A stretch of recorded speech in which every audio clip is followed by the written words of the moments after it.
Hey there, kiddo.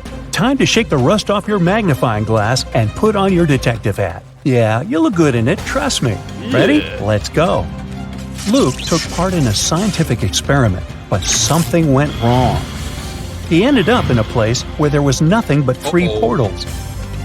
One of them led to a polar desert in Antarctica. The second one opened into a volcanic crater filled with molten lava. And behind the third portal, there was the dinosaur age, with huge diplodocuses roaming around. Which portal should the man choose?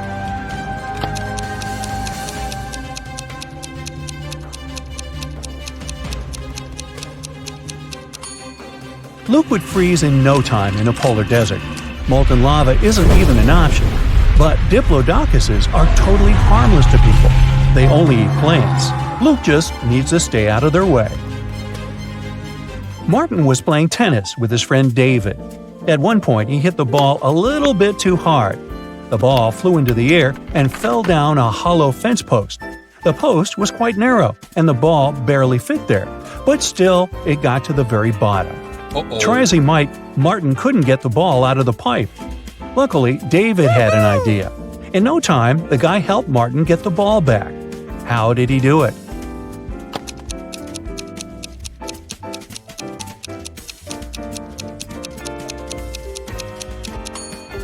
David used a water hose lying nearby. He filled the pipe with water, and the ball floated up. Once, a prison guard accidentally overheard very disturbing rumors. Someone was planning a prison break. The guard watched all the footage from the surveillance cameras and discovered that two women had been behaving suspiciously. One of them was a former bodybuilder, muscular with short hair and covered in tattoos. The other was quiet and reserved. She preferred to spend time on her own. After watching the video several times, the guard managed to figure out which woman was planning to escape. Can you do the same?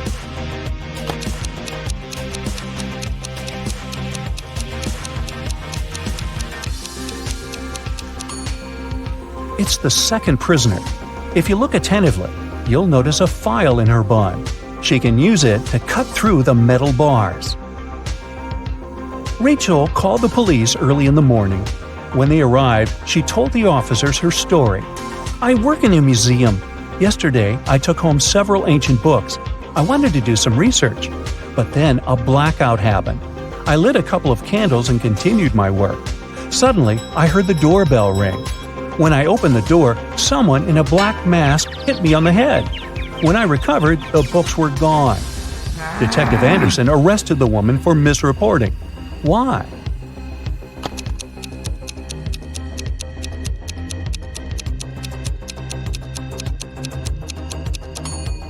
If there had been a blackout, the doorbell wouldn't have been working.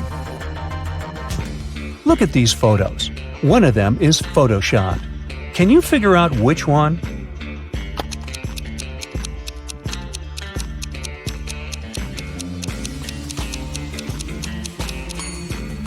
It's the picture in the middle. The kite is moving in the wrong direction. If the photo was real, the kite would be moving along with the wind in the same direction as the flag. Look at these guys. Who is actually poor?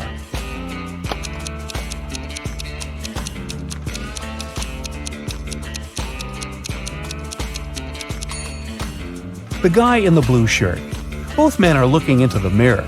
But even though in the mirror the guy on the left is a seemingly successful businessman, in reality he's poor.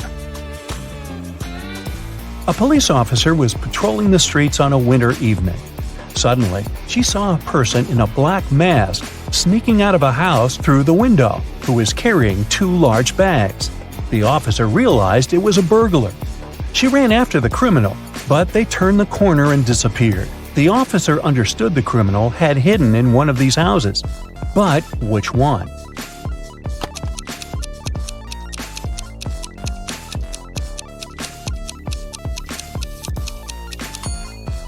It can't be the house on the left. As you see, there are too many people inside. There are no footprints in the snow leading to the house on the right. It means no one has been there for quite some time, which leaves us with the house in the middle. There are 4 cups on the counter, all of them upturned and hiding the same number of sweets underneath. Near each of the cups, there is a sign that says how many sweets are under it. The signs are 5 or 6, 7 or 8, 6 or 7, and 7 or 5. Only one of these signs is correct. How many sweets are there under each cup?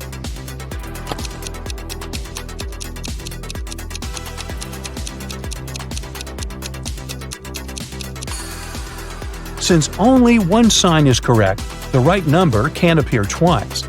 Otherwise, more than one sign would be correct.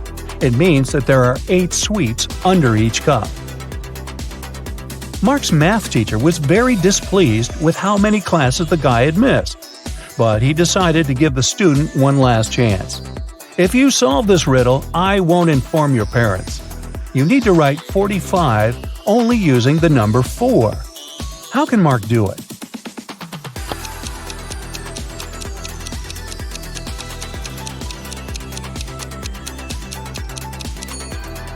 Like this: 44 divided by 44 plus 44. During which month do people sleep the least?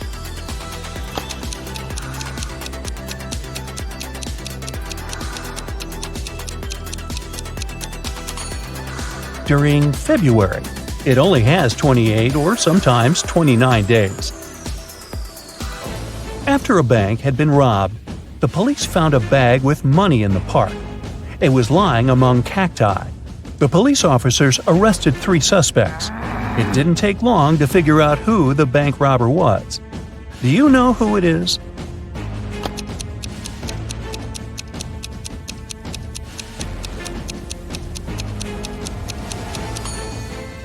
It's the man on the left. He's the only one with some scratches. They must have been left by the cacti. You have 5 pieces of a chain, and each of them is made up of 3 links. You have to make a long chain out of these 5 pieces. Welding an open link will cost you $3, and breaking a link open is $1. Can you make a long chain if you only have $15?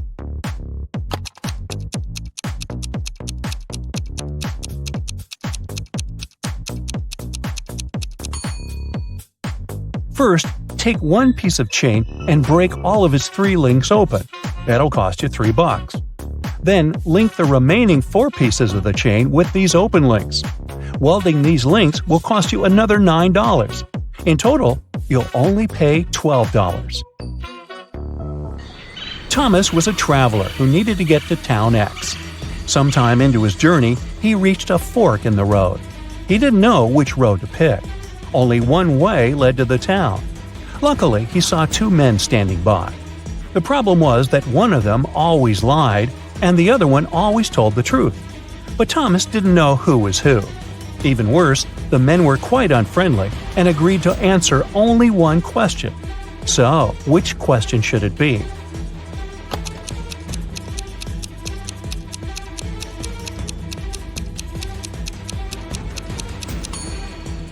The only way to find out the right road is to ask the men, if I asked the person standing next to you which road led to town X, what would his answer be? The liar will point in the wrong direction. The man who always tells the truth will also point in the same wrong direction. This way, Thomas will just need to choose the other road. You're going home in the evening. At one point, you turn the corner and everything goes black. When you come to your senses, you find yourself in a locked room. Next to the door, there's a computer with a keyboard. On the screen, there's a riddle. You have to type the correct answer, and the door will open.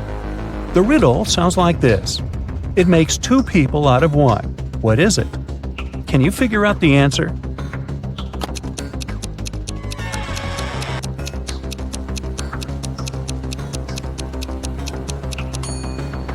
The correct answer is a mirror. Joanna made a bet with her friends. She had to go to a deserted house in the middle of their town at night. No one lived there, and the house was supposed to be demolished soon. But rumor had it, a mad scientist used that building as his lab. It was about 3 a.m. when the girls saw a large, gloomy building with its entrance door slightly ajar. She entered and saw a huge dark hallway. Suddenly, someone switched on the light, and Joanna saw a bizarre-looking man in a lab coat. He stood there and stared at her for a few seconds before saying, "Good morning, I'm Dr. Clark." "But you aren't real," Joanna exclaimed. How did the girl figure it out?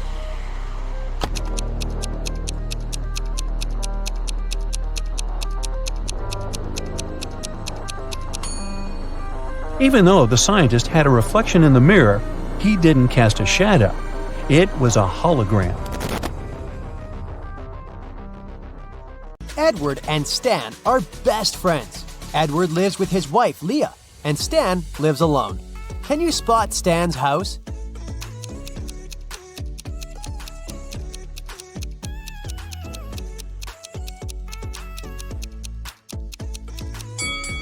There's a love note on the fridge in the right kitchen. Therefore, Stan lives in the left one. Edward is furious because Leah cleaned his home office without permission. Can you spot 5 changes?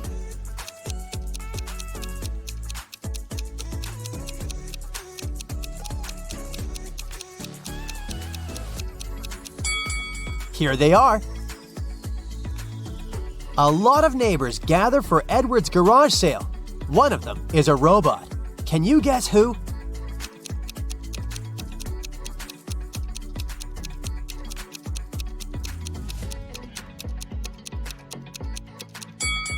This gentleman. Stan is visiting a food court and finds 2 similar bakeries. Can you spot 5 differences between them?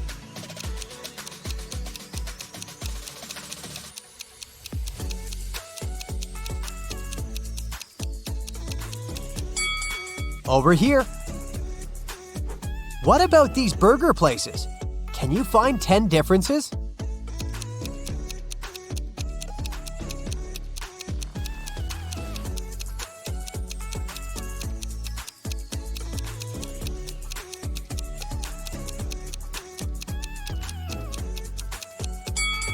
Here they are. Can you spot a mistake in this menu?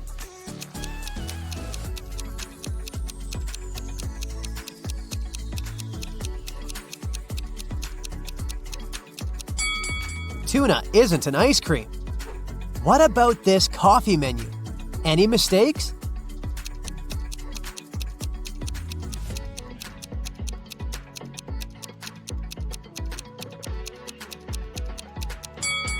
Free toppings have a price. Stan works in an agency that holds super secret investigations. They're looking for people with superpowers all over the planet. One day, an anonymous user broke into their corporate system where all the data was stored. Stan finds 3 suspects who are capable of such crimes and interrogates them. He asks only one question. What did you manage to find out when you stole the data? Billy says, I haven't done this kind of crime for 15 years. I don't want to go back to prison. Anna says, I was going to steal your data, but I changed my mind. You didn't have any valuable information. Nobody will believe in superheroes. And Liam replies, Bruh, if I committed such a crime, I would have covered all traces. Who's lying?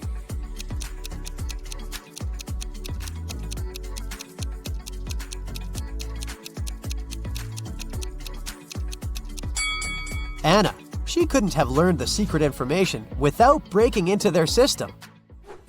Stan is visiting a fashion show. He received a clue that one of these models can be a robot.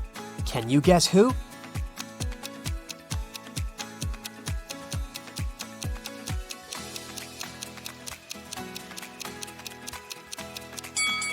The second lady. She has a USB outlet on her neck. The robot model, Nina, is very famous, and nobody knows that she's not human. Stan invites her to his office. Nina confesses, I arrived from another planet to study human behavior. Unfortunately, someone recorded their secret interrogation and posted it online.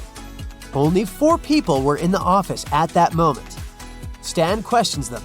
Ryan, the cleaner, says, I was vacuuming the 5th floor and couldn't hear anything. Mia, the manager, says, I'm a huge fan of Nina, even though she's not a human. I would never set her up like that. And the guard, Billy, says, I didn't hear your conversation. I was watching a football match in my headphones. Who's lying?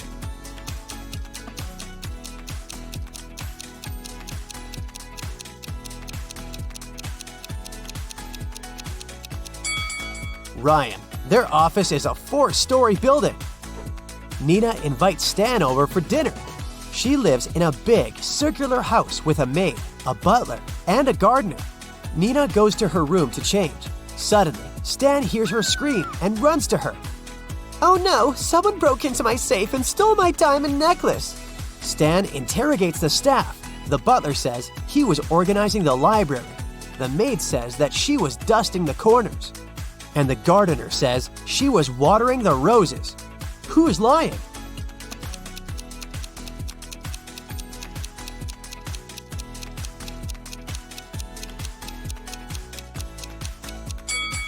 The maid. She was dusting the corners, but Nina lives in a circular house. So there are no corners. Stan invites Nina to a fancy restaurant to refute rumors that she's a robot. Can you spot any mistakes in this menu?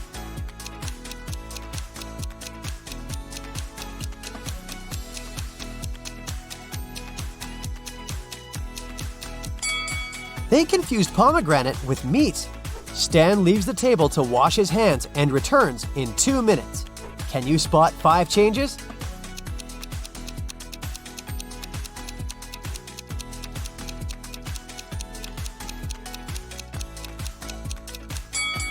Here they are.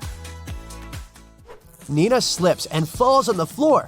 Now she needs to replace a broken fragment in her body as soon as possible. Stan takes her to a secret lab. They need to enter a 3-digit code to open the door. He starts looking for clues and notices some tips written on the wall. But the last digit is erased. Can you help them crack the password?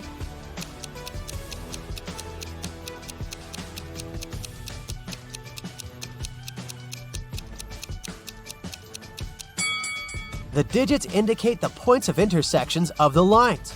So the last digit is 4. They open the door and enter a spacious hallway. A note on the wall says, "Lab is behind the purple door." Can you help the guys find the purple door?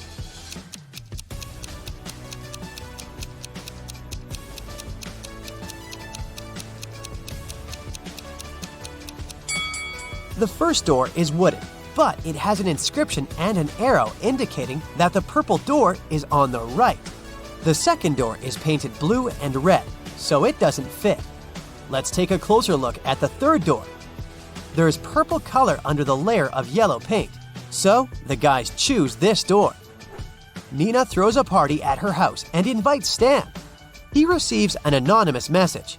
There's a werewolf among the guests. Can you find this person?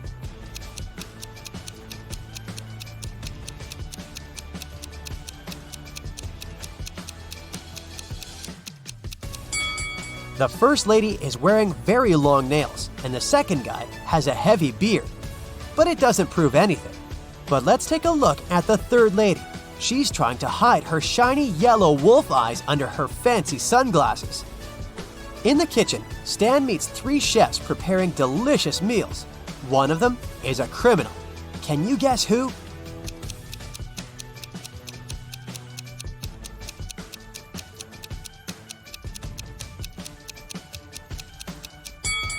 The third lady.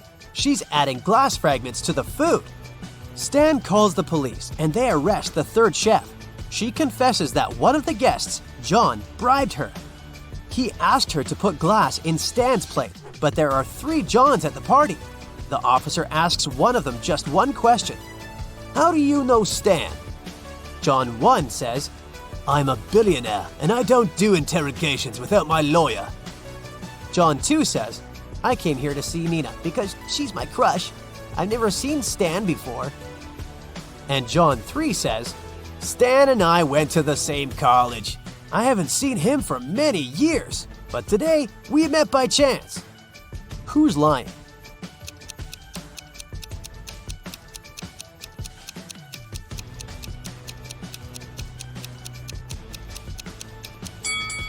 John won.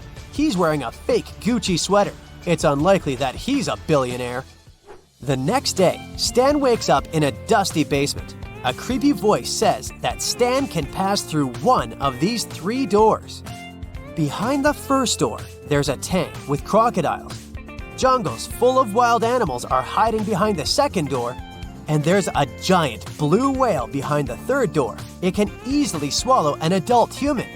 Which door is more or less safe?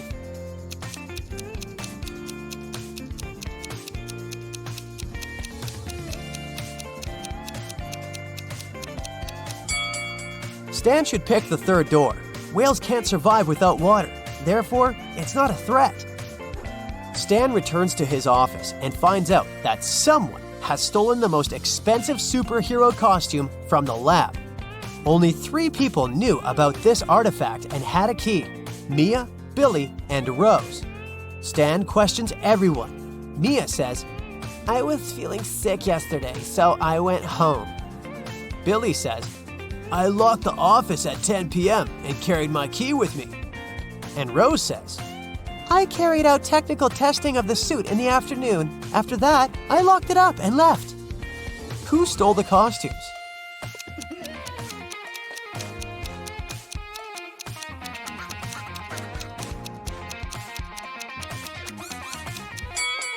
Mia. She's wearing a superhero costume under her clothes. Stan offers Mia a deal. "If I write your exact weight on a piece of paper, you'll give the costume back." Mia agrees and gives Stan a piece of paper and a pen. In a minute, she returns the costume. How did Stan do it?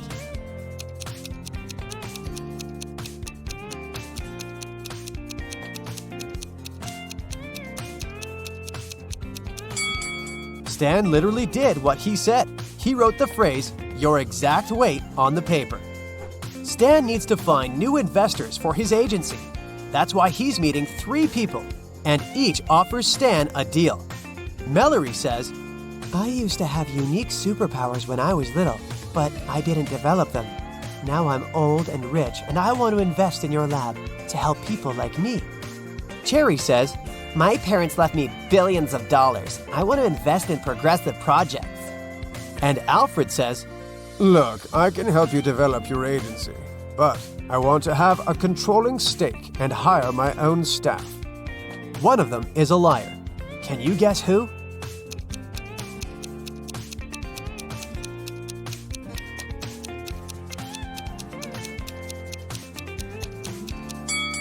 Take a closer look at Mallory's hand.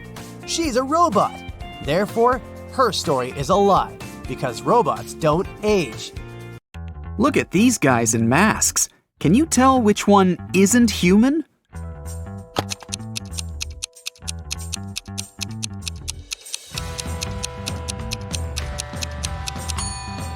It's the one on the left. Look closely, and you'll see that the skin around its eyes is green. Alice, Beth, Cece, and Diana are standing in line to get a new video game. Alice is standing between Beth and Cece. Cece is in front of 2 people, and Diana is in front of her. Can you say in which order the girls stand?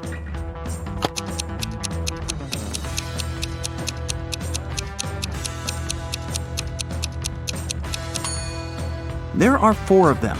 If Cece is standing in front of 2 people and Diana is in front of her, then Diana is the first one and Cece is the second one. Then Alice is standing between Beth and Cece. So the third person is Alice and the last one is Beth. There are 10 students in class. 6 of them learn French and 7 people learn Spanish. If every student learns at least one foreign language, how many students learn both French and Spanish?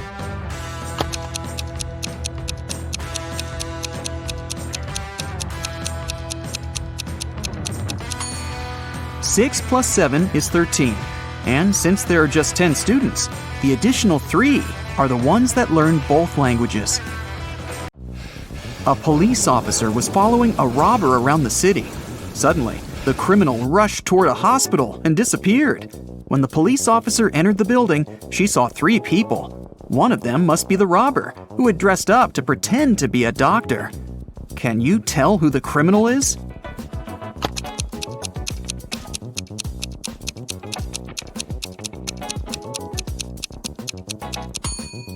It's the girl on the left. Look at her shoes. They're dirty. She didn't have time to clean or change them. Taya was getting ready for a job interview when the lights went off. She was in a rush and didn't have time to wait till the lights were back on. The girl was almost ready. She only needed to put on her socks and boots. Taya had socks of 3 different colors: black, white, and gray. She didn't care what color her socks would be, but she needed 2 socks of the same color. How many socks should Taya take to make sure there will be at least 1 matching pair?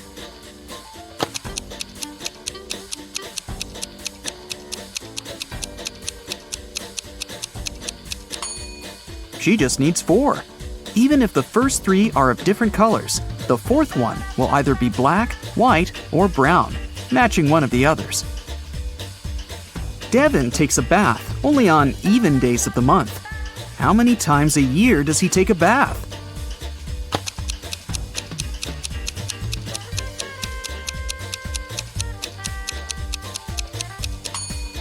Well, let's see. Except for February, all months have 30 or 31 days. In a month, there are 15 even days. So, it's 15 multiplied by 11. In February, there are 28 or 29 days, which means 14 even days in any case. So, we add 14. In total, Devin takes a bath 179 times a year. It's an early Monday morning. William and Daniel are both driving to work. But who is doing something wrong?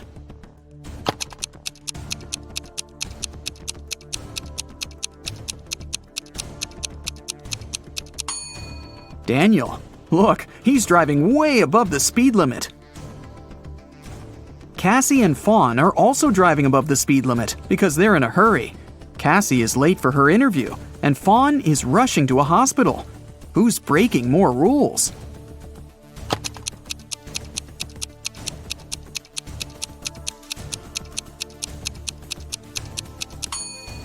Fawn. They're both driving way above the speed limit, but Fawn isn't wearing her seatbelt. Caspian and Delaney are getting ready for a summer barbecue party. It's Delaney's birthday. Caspian is cooking, and Delaney is busy with the decorations. Who is not very smart?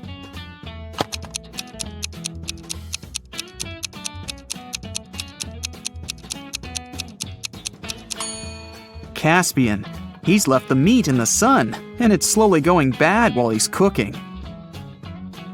Everly and Bridget are sisters, and they're both going out on a date tonight. They both play tennis, so they told their parents that they were going to practice. Who's worse at lying?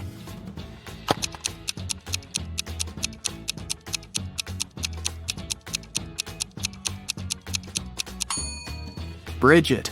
Both are dressed too fancy for the training. But at least Everly has a backpack and her equipment with her.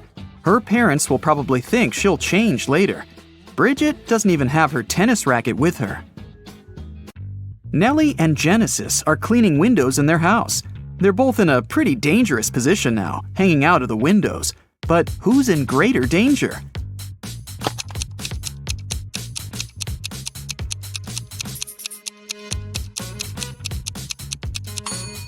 Genesis. She's cleaning the window on a higher floor. Easton didn't let his daughter go to her friend's birthday party. He told her to do her homework instead. Karina's daughter had to spend all day in her bedroom too, instead of going to the movies. The teenagers came down to dinner at 7 o'clock. Whose daughter had snuck out of the house?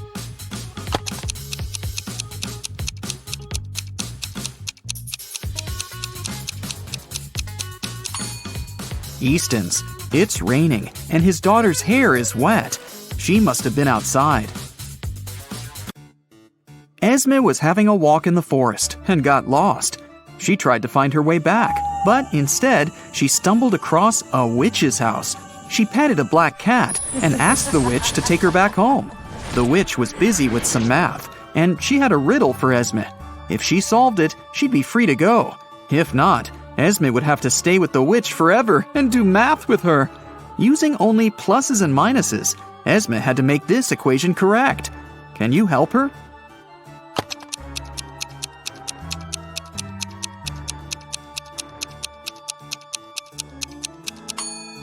Esme only needs 4 minuses. She should put them right there. In a parallel universe, people are only allowed to have fun and eat candies. No one ever reads or studies there. Mrs. Relum comes back home after a long day at a club. Her 3 daughters have spent the whole day at home. The woman asks them what they've been doing. Hannah answers she's been playing computer games all day long. Ellie says she's spent the day outside with her friends, playing in the park. Ava claims she's been in bed all day, doing nothing and eating cake. Still, Mrs. Relum can tell that one of her daughters is lying. That daughter actually spent the whole day studying. Who is it?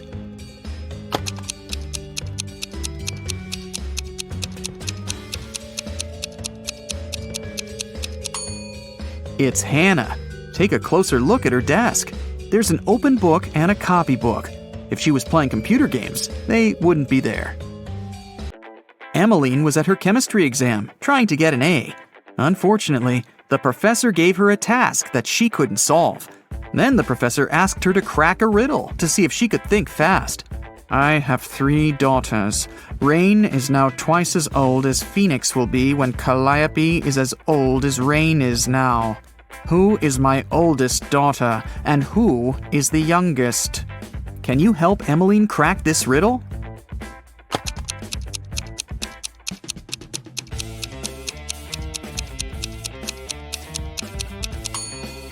Rain is older than Phoenix and Calliope because in the future, Calliope will be the same age and Phoenix will be half as old.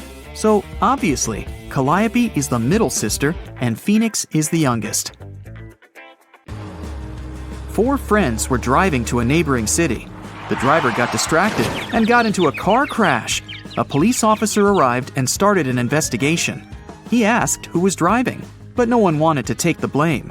Then the officer inspected the car. Can you tell who was driving?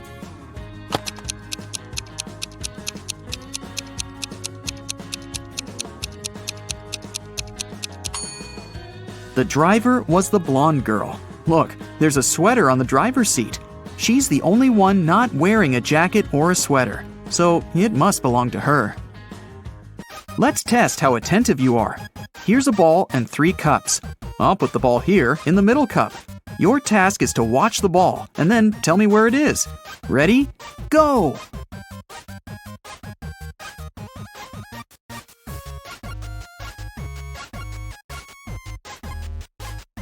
So, where's the ball?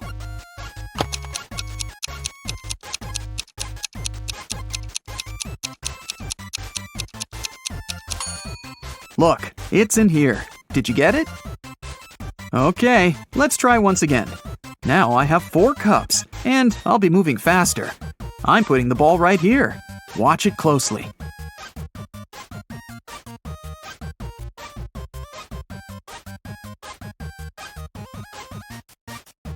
So, where do you think the ball is?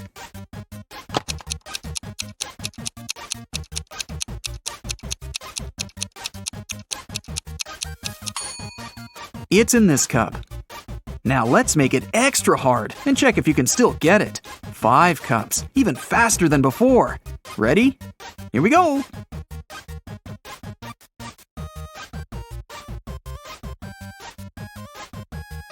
So, now where's the ball?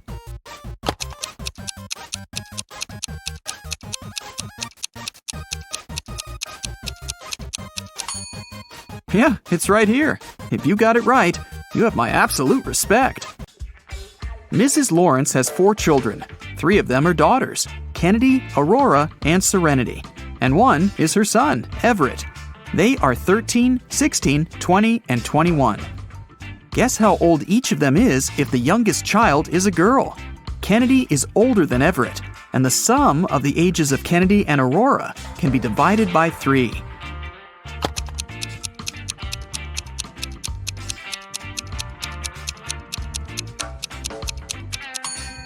There are just 2 pairs of numbers that can be divided by 3, 13 and 20 and 16 and 20. Since Kennedy is older than Everett, he can't be the oldest child. So the oldest one is Serenity. Since the youngest one is a girl, and it can't be Kennedy, then the youngest one is Aurora. She must be 13. In this case, Kennedy is 20 years old, and Everett is 16. Mrs. Lewis came home after work and noticed that one of her daughters had made a sandwich, but hadn't cleaned up afterward. The woman went upstairs and saw that all three of her daughters were doing their homework. Abby, Ruby, and Nicole denied making a mess. Still, Mrs. Lewis knew who was guilty. How about you?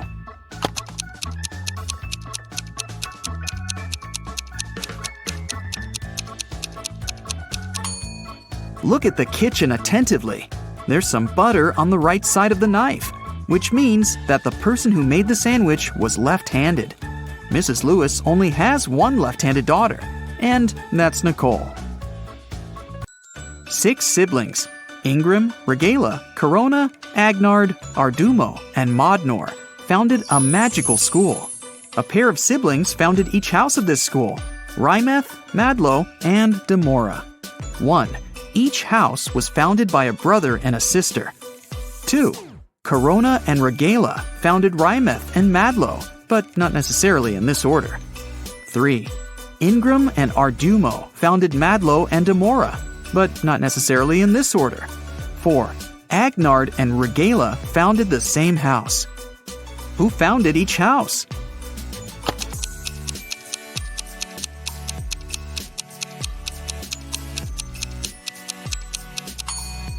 Okay, let's look at conditions 2 and 3. Each of them mentions Madlo. Corona and Regala are sisters. This means that no matter which of them founded Madlo, this house already has the sister founder. It means that Madlo had to be founded by Ardumo. In this case, Ingram founded Demora. Agnar founded the house with Regala. So it must be Modnor who founded Demora with Ingram. It leaves us with Rymeth, founded by Agnard and Regala, while Corona and Arduino founded Madlo. Gotta love these names. Are you ready to challenge your intelligence? You can crack these cool puzzles on your own and then surprise your friends at the table. Feel free to pause the video if you need more time to think. Alright, we've arranged these 6 coins specially for you. Can you turn this shape into a hexagon in just 3 moves? Wait a minute. There's a catch. You can only slide a coin and put it in a place where it touches 2 others. And it shouldn't disturb other coins while moving. Good luck.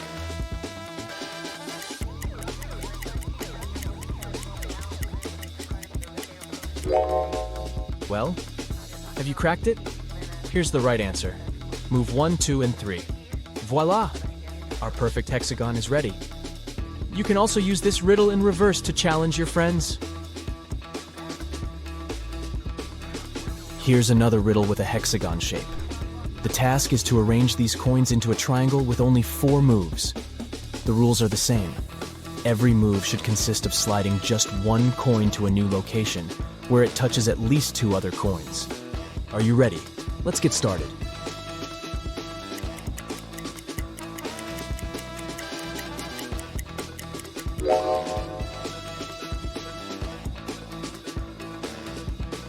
Here's the correct solution.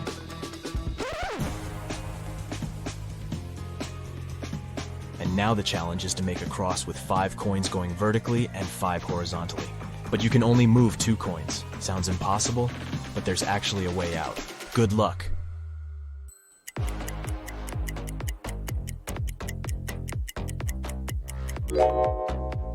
You probably think that the number of coins is not enough to complete this task, but if we put a stack of 3 coins in the center, it becomes quite possible. Magic! The next puzzle will also check your ability to think outside the box. 8 coins are arranged in an H shape. The challenge is to move just 4 coins to create an O shape. Each of the 4 coins must always be touching 2 others in the shape, and no gaps are allowed.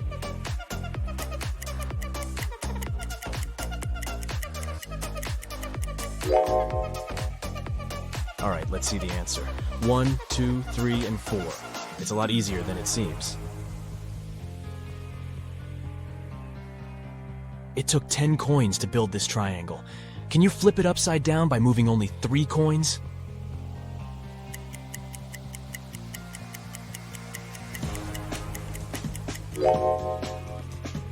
First of all, grab this top coin and move it all the way down here. And now just level up these 2 coins. And voila, the triangle is flipped. Here comes the next puzzle. This square shape consists of 9 coins. The challenge is to turn the square into a triangle shape by moving only 2 coins. You can move them anywhere, but you have to use all 9 coins in the final shape. Can you solve it?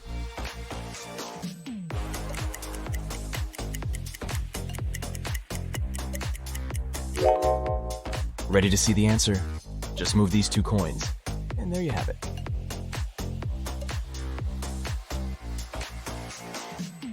Feeling dizzy already? But there's actually an alternative answer to this puzzle. Want to try?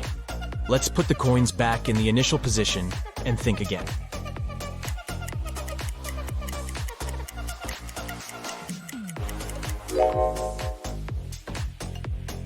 Here's the second solution.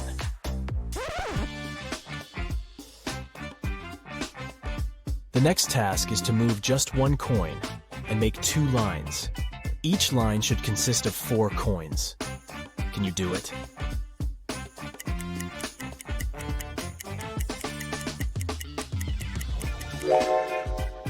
This puzzle requires unconventional thinking, but the answer is simple.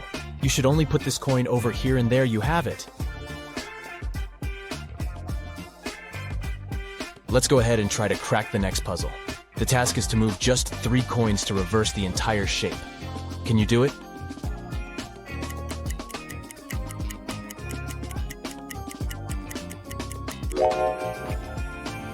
Ready to see the solution? Step 1. Move this coin over here. Step 2. This one goes here. And finally, Step 3. Our next puzzle will require some additional props, 4 matchsticks. And now let's go ahead and place the coin outside by moving no more than 2 matchsticks. But be careful, you must create the same shape that you started with. Only this time, the coin should be outside of the parallel matchsticks. Try to explore beyond your expectations if you want to solve this mystery. And good luck!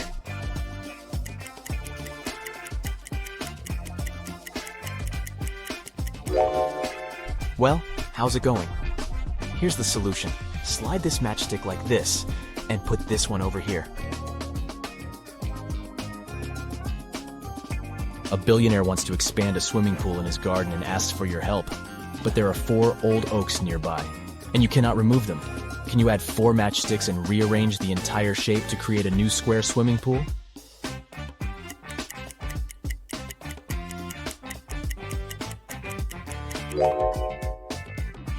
Here's the solution. Easier than it sounds, huh? Let's go ahead and take a look at the next riddle.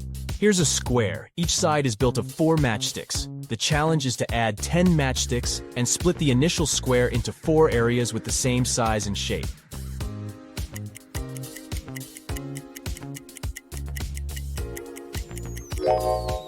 How's it going? Have you cracked it? Here's the correct answer. These matches are arranged into the shape of a David star. The task is to add 12 matchsticks and create 9 rhombuses. Can you do that?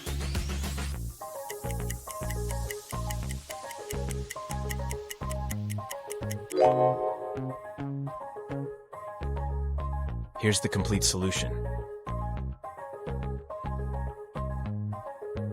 Let's take a look at the next puzzle. Here's a square. Can you move just 1 matchstick to create 6 squares?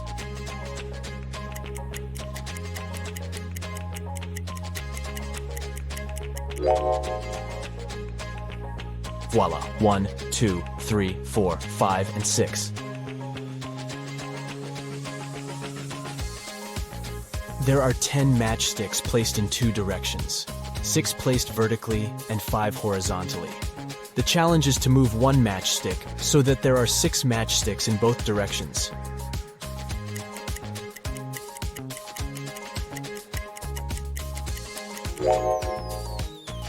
Ready to see the answer? Just put this matchstick over here. You don't have to be a great mathematician to solve the next riddle, but it can make your brain sweat. 2 plus 7 minus 2 plus 7 equals 14. Can you move just one matchstick and change the final result to 30?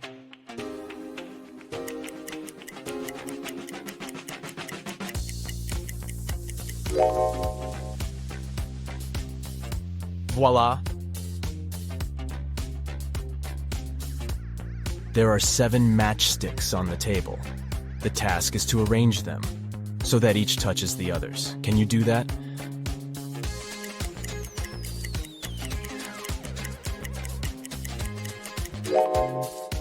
Nobody said that all matchsticks have to be flat on the surface. So this is what the correct solution looks like from the top. You should put the 7th matchstick vertically at the center. The next puzzle is harder than it looks. There are 3 silver coins and 2 gold coins on the table. They're set up one by one. And the challenge is to rearrange them into the following position to separate gold from silver in just 5 moves. But there's a catch. You can only move a pair of gold and silver coins together. They have to touch each other. For example, this move is okay, but you cannot make it this way. Ready to try? Remember, 5 moves only. You can pause the video if you need additional time to think. Let's begin.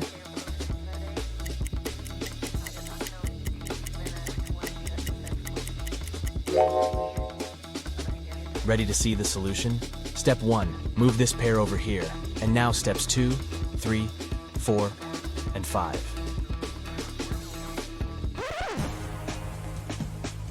And now please welcome our next riddle. You're gonna need 5 matchsticks and 1 coin to show it to your friends. The task is simple. Make the coin get inside the house, but you can only move 3 sticks, and you can't touch the coin. Let's begin.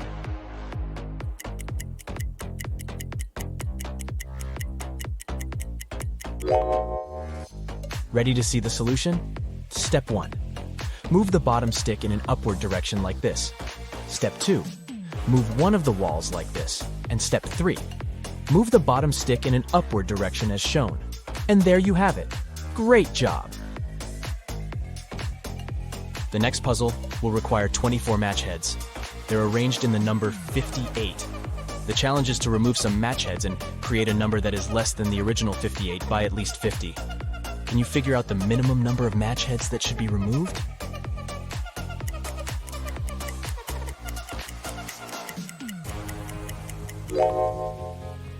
To solve this mystery, you need to take away at least 2 match heads. This way, you'll get the number 5.9, which matches the task perfectly. Next one. Here's a shape that you need to transform. The challenge is to remove only 2 matchsticks to get 8 triangles. Can you do that?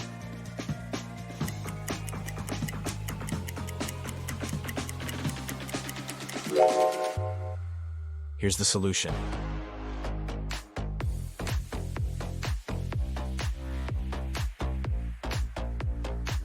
Ready for the next puzzle? This equation contains an obvious mistake. 77 minus 77 is not equal to 77. But you have a chance to fix it by moving 2 matchsticks. Can you make it correct?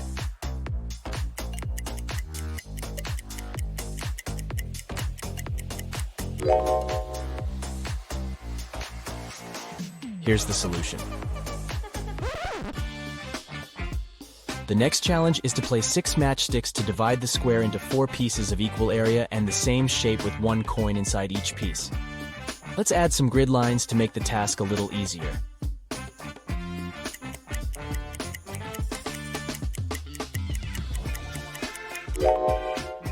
Ready to see the solution?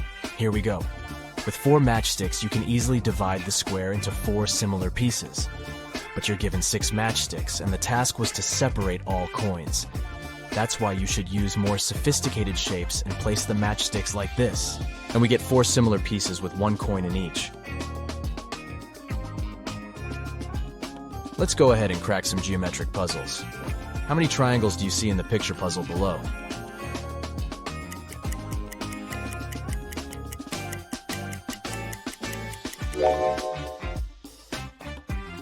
The correct answer is 20.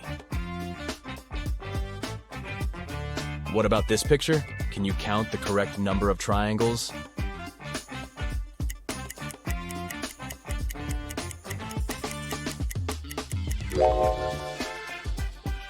There are 26 triangles in this image. The next puzzle will take some time and patience. Can you count all the triangles in the snowflake picture?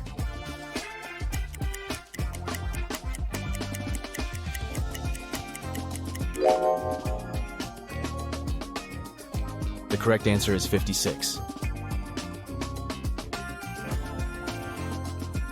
I have a head and a tail that will never meet. Having too many of me is always a treat. What am I?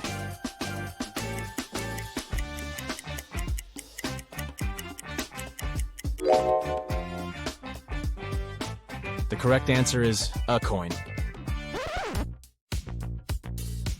Which fruit is also a bird and a person?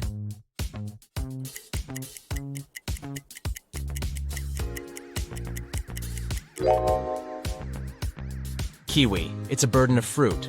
Also, kiwi is a common self-reference used by New Zealanders. I help you from your head to your toe. The more I work, the smaller I grow. What am I?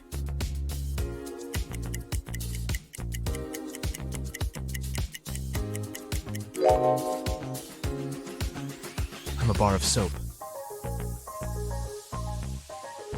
I can fly but have no wings. I can cry but I have no eyes. Wherever I go, darkness follows me. What am I?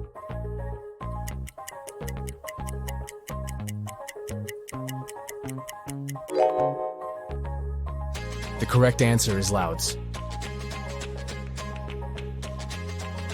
I have branches but no fruit, trunk, or leaves. What am I?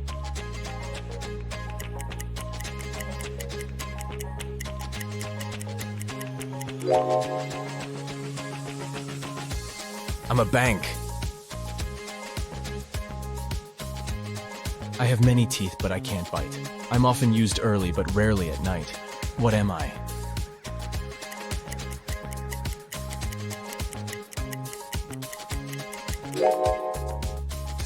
The correct answer is a comb. Whenever you see me, you clap for me. Though you hate me, you prefer me to my wife. Who am I?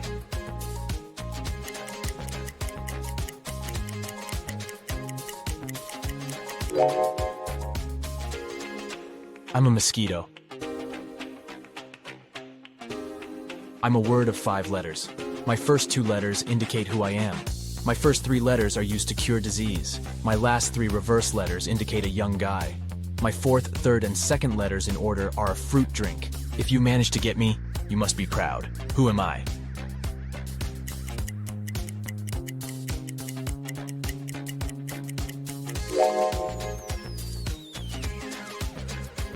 I'm a medal. 2 in the bedroom, 1 in the house, but none in the kitchen. What am I?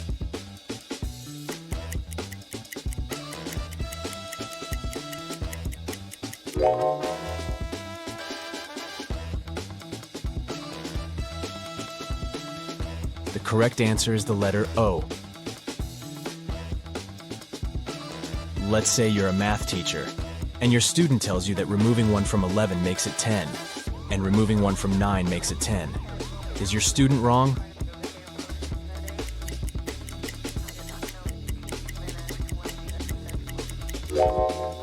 Not really. This answer is possible when you use Roman numerals. 9 equals sine 9, 10 equals sine x, 11 equals sine double twice. This way, by removing 1 from 9, you're getting 10. And by removing 1 from 11, the result is 10 again. It's a common fact that New Year occurs a week after Christmas, and therefore it falls on the same day of the week as Christmas. But this won't happen in 2050. In 2050, Christmas will occur on Sunday, while New Year will fall on Saturday. How can this be possible?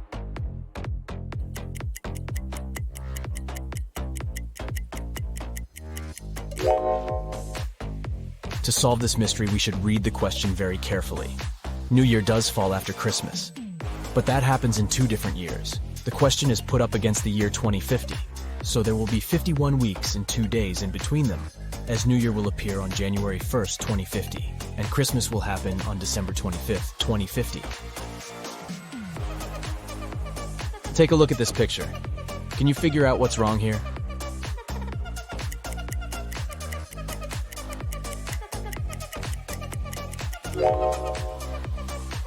It's all about time. According to the clock, sunset can't take place at this hour. What about this image? Can you spot anything odd?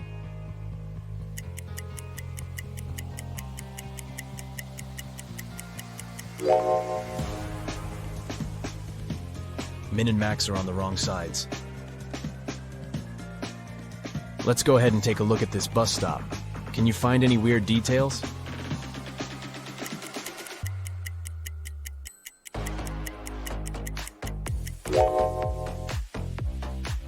This bus doesn't have any side mirrors or windshield wipers.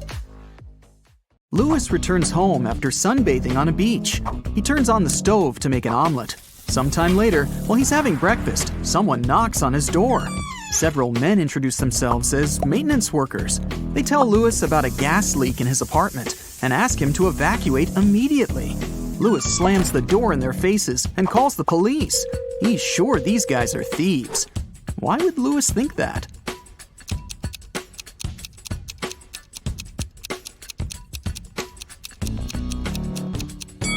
He fried his eggs on the electric stove, not a gas one. Thieves wanted to lure him out of his apartment and steal his stuff.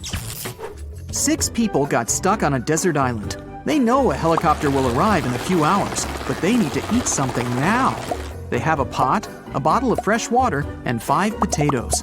They cook them and are about to have dinner. But first, they need to divide 5 potatoes of different sizes and shapes among 6 people. And the food should be distributed equally. How can they do it?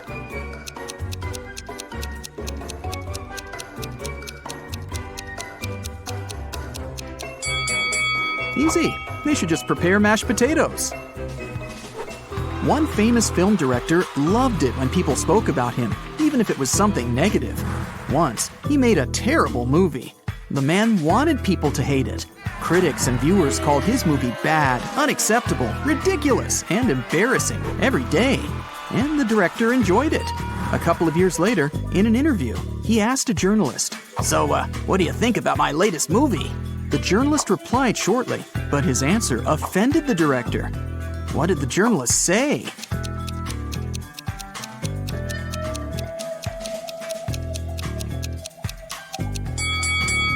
I don't remember it. 3 girls met in a cozy restaurant to discuss an upcoming party. Jessica ordered a lot of food. Sarah asked for cherry juice. Lucy took an apple out of her bag and started eating it. The waiter brought the juice and the ordered food and left. Sarah started sipping her drink from the glass, but Jessica didn't touch her meal at all. Someone's not human. But who?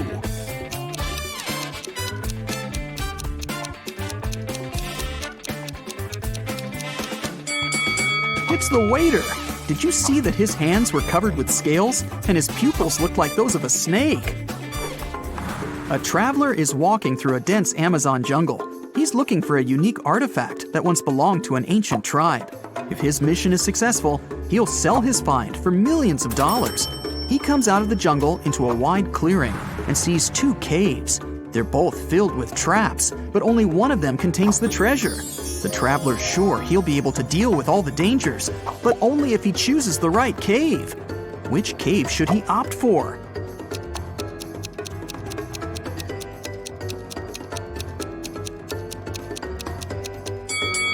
The right cave.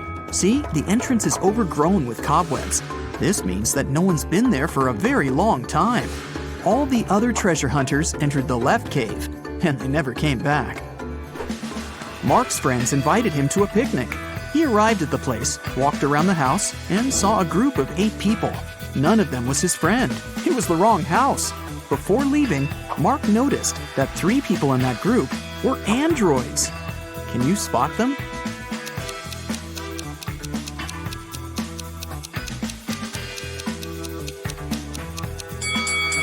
That guy is pouring a drink from a gasoline container. Smoke is coming out of this elderly lady's head because of a short circuit. And this girl is charging her phone through a cable connected to her neck. After a shipwreck, Jack found himself on a desert island. He built a raft and equipped it with small sails that he took from the ruined ship. Jack couldn't sail far from the shore because there was no wind. A few days later, he noticed a ship. It was approaching the island, but its wind-filled sails were facing the opposite direction. According to the laws of physics, it should be sailing away from the island. Besides, there was no wind. So how is it possible that the ship was getting closer to the shore?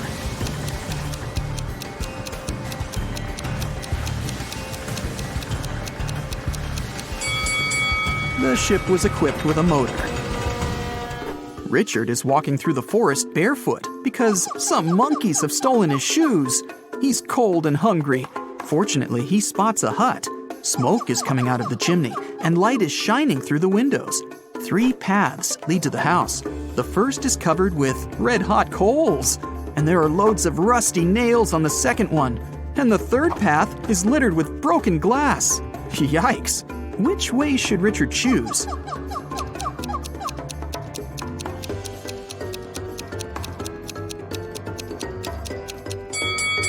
It's cold, so Richard can wait until the coals cool down. And while he's waiting, he can warm up next to them. Toby has been wandering through the desert for several hours. The sun's burning his neck. There's nothing but hot sand around. He's run out of all the water he had. Toby gets weaker and weaker, and finally, he falls down. At this moment, he sees 2 tiny ponds. Toby only has enough strength to get to one of them. Which of these ponds is a mirage, and which is real?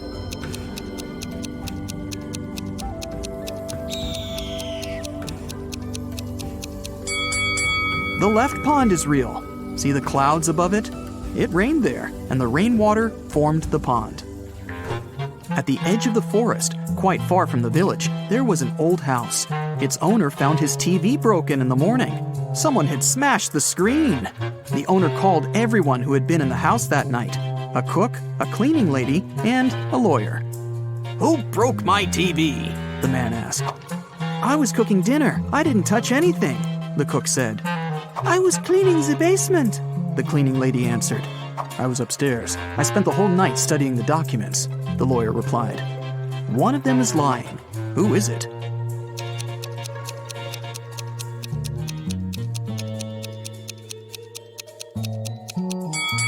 The lawyer. He said he was upstairs, but it's a one-story house. He couldn't be studying the documents on the roof all night. Tom has lost his car keys. He's searched every corner in every room, but hasn't found them. The guy goes to the farthest room, looks at the floor, and realizes the keys are hanging on the chandelier. How does Tom know that?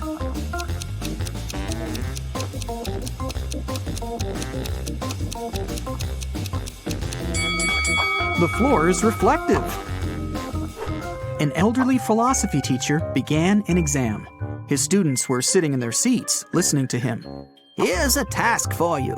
Prove that everything that happens around me is real, and I'm not sleeping. Whoever writes the most convincing proof will get the highest points." The students had been writing for several hours, but almost no one got a good grade, except for one girl. She wrote an essay consisting of several words. What did she put on paper?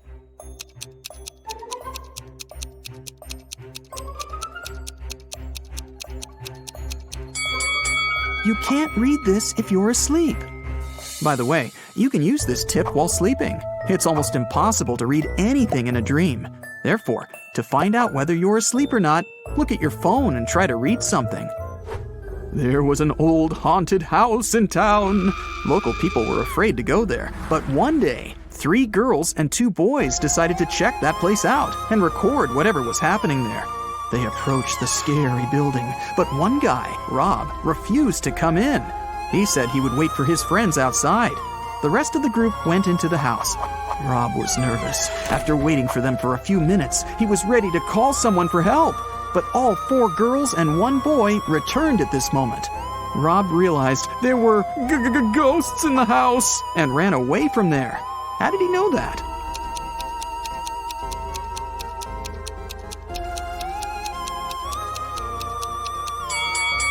Three girls and 1 boy were in the house, but 5 people came out. 1 girl was a spirit. Rob saw her and ran away. Michael is walking along the sidewalk, holding his hands behind his back.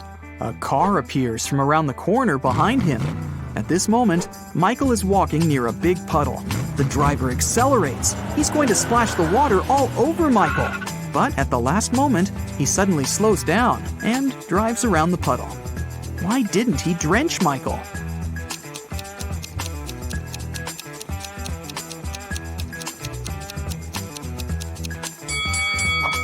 Michael was carrying a brick behind his back. The driver was afraid that Michael would throw it at his car, so he didn't drive over the puddle. Alexandra is walking around an old castle. There are lots of portraits of kings and queens on the walls. The corridor is lit by candles. Alexandra goes down to the first floor, where several people are dancing. The girl feels as if she has somehow traveled to the previous century. But wait a minute, this is all fake. How did the girl understand that?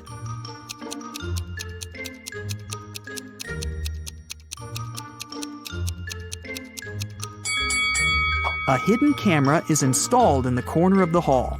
Also, that dancing girl has a smartwatch on her wrist. See? It's morning. Bob leaves his house and goes to the beach. The sun is peeking over the horizon. The sea is calm. There's no wind. Bob sits down on the sand, closes his eyes, and begins to meditate. Several people come up to Bob and sit down next to him to meditate too.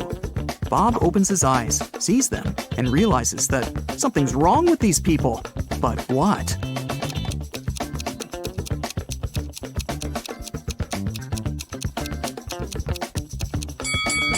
Look at Bob, and now at how these people are sitting. They aren't touching the sand. Their bodies are half an inch above the ground. Okay, now let's check and see how many correct answers you got. 0 to 3 points. Don't get upset. There's no need to try to find stuff everywhere. Sometimes you just need to trust your intuition. 4 to 7 points. More practice, more riddles, more logical tasks. And next time, you'll definitely get better results. 8 to 11 points. Oh, not bad. But sometimes you probably were inattentive. 12 to 15 points. Wow, nobody can fool you. You can always figure out the truth. You're great, but not the best of the best yet. 16 points. Whoa! You are the king of riddles. You always remain attentive to details. And also, you have awesome intuition. A beauty contest is taking place in the city. Melanie wins and gets her beauty queen crown. After the contest, a cleaning lady finds Melanie lying unconscious backstage.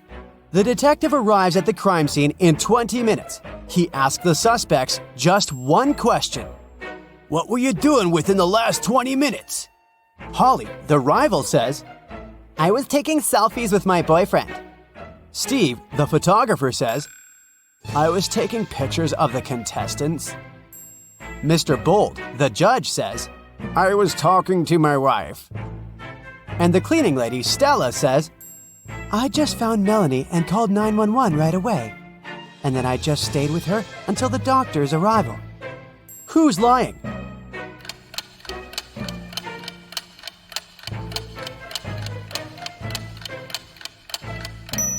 Steve. There's Melanie in his pictures.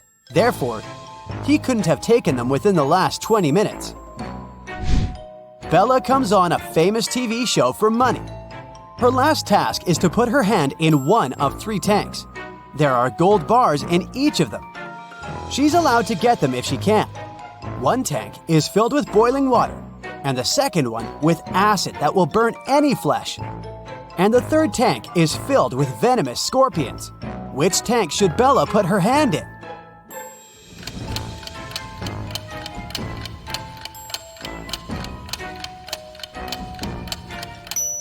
Bella should just wait until the boiled water cools off and use the first tank. James is walking in the woods. Suddenly, he spots a leprechaun. James grabs the creature and asks him, "Where's your gold? Answer me now!" The leprechaun says, It's under this tree. Just let me go. James replies, I don't have a shovel. I have to go home. But how can I find this place later? James comes up with an idea. He ties a red ribbon over the tree to recognize it among the others. And then James makes the leprechaun swear not to take off the ribbon. But the leprechaun finds a way to hide his gold from James without breaking the oath. What did he do?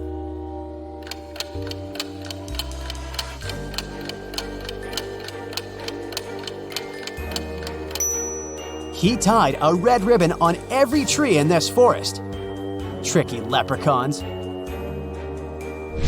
Holly and Sally prepare a new prank.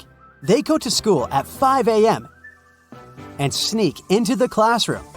Suddenly, they see a bat turning into their biology teacher. They spend all day staring at her. Is there any proof that she's a vampire?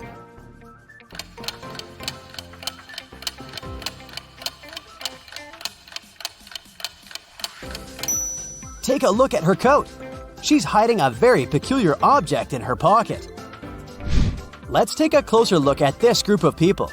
One of the ladies is kidnapped. Can you guess who?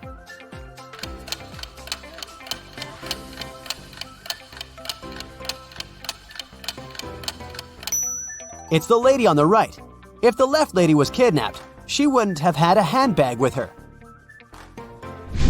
Megan arrives from work and finds out that her cat is missing. She must have sneaked out from the window. Megan goes around the neighborhood and questions 3 possible witnesses. Molly says, "I've just arrived from work. I didn't see any cats on the way." Mrs. Darling says, "I already have 15 cats. Why do I need yours?"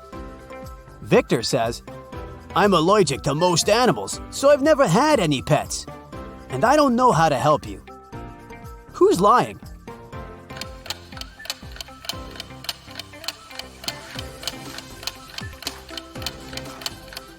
Victor. There are cat footprints in his garden leading to a pet door on his porch. So he obviously has a pet. 4 people in Halloween costumes robbed a bank. But eventually, they get caught and arrested the same night. One of them is only 12 years old. Can you guess who?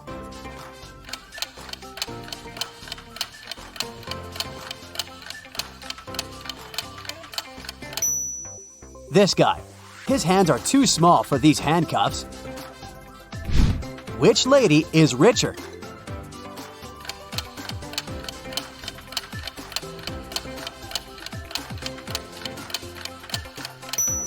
The lady on the right.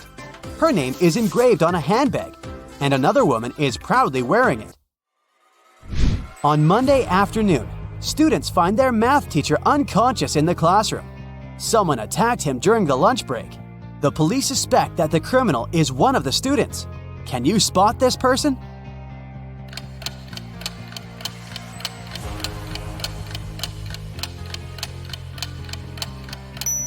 The teacher grabbed the attacker's shirt and ripped it. This guy doesn't wear a shirt. Therefore, he's a criminal. James and Molly have been married for 5 years, but they haven't taken a vacation yet. Finally, they decide to go to the ocean. To get there, they have to cross the border. The guard says, "You have to tell me the password if you want to pass." Can you help them crack the password?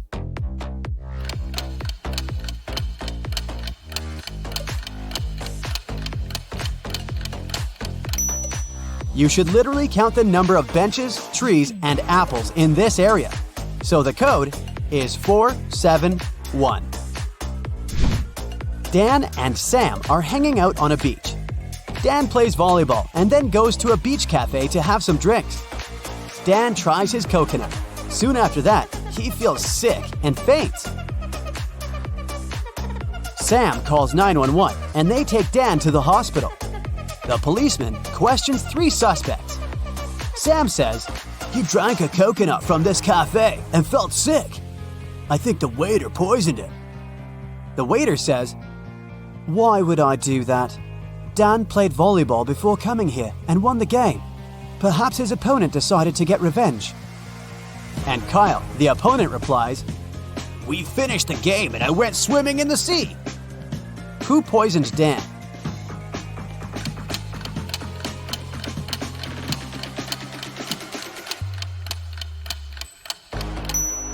Take a look at the score. Dan lost the game. Therefore, the waiter lied about his winning to frame Kyle. Sheila is taking a boat trip, but not all passengers are humans. Can you spot who's not?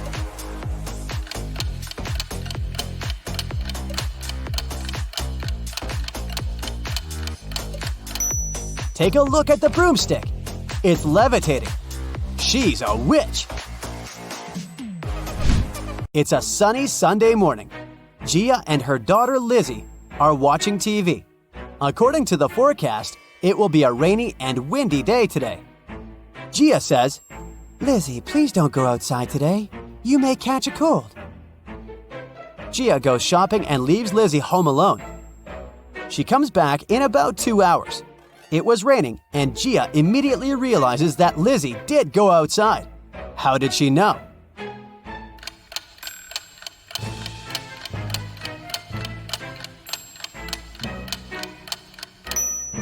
Someone moved the umbrella. Kelly arrives at a hotel where she booked a room. The manager says that she can choose a room. There are 4 available options. Can you help Kelly make the right choice?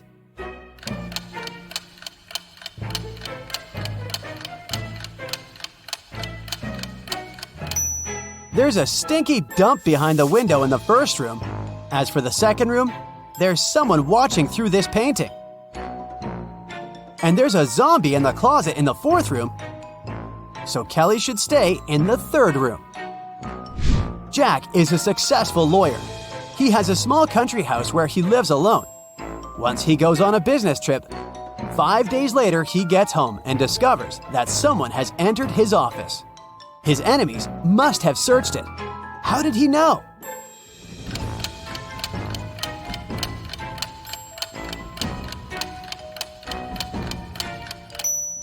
Someone lowered his chair. Stella goes to her favorite cafeteria to have lunch. She can choose one of 3 combos. But she's allergic to seafood, all green vegetables, and all red berries. Can you help her choose the safest option?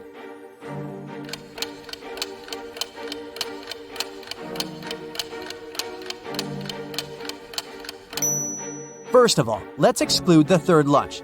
There are shrimp swimming in this soup. The chicken burrito combo looks good, but the dessert contains red berries.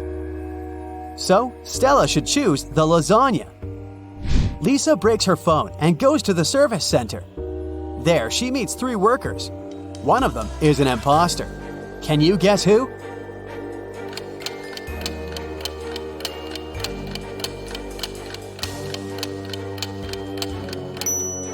This first guy.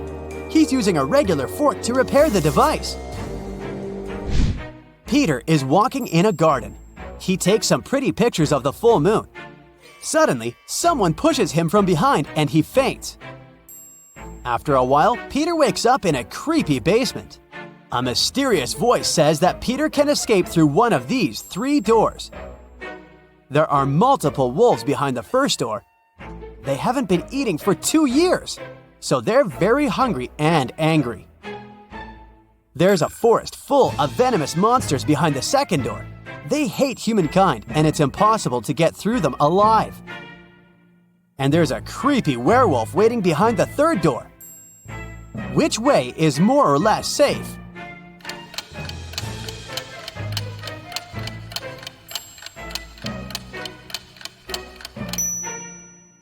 Room 2 is a bad idea. It's a full moon. So room 3 is also unsafe. Therefore, Peter should choose the first door. Wolves can't survive without food for 2 years. Wendy is preparing a college project in a co-working space. She leaves her laptop on the table and goes to the bathroom. Then she returns and finds out that her laptop is gone. Who stole it?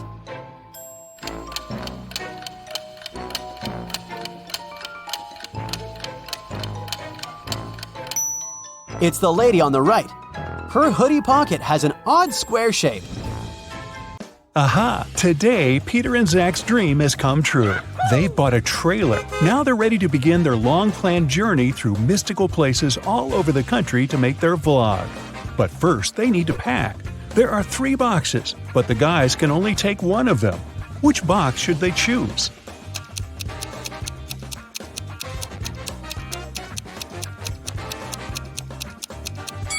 The first one. Take a look at the reflection in the mirror. The second box is empty, and the food in the third box is spoiled. Several cockroaches are crawling around too. Probably not the best company for a road trip. Peter's aunt, Sarah, gave the guys 3 patchwork quilts for the trip. She said that she made all 3 of them by hand. But it's a lie. In fact, she made only 1 quilt and bought the remaining 2 online. Sarah was embarrassed to admit it because she was famous for sewing everything by hand. Can you tell which blanket is handmade?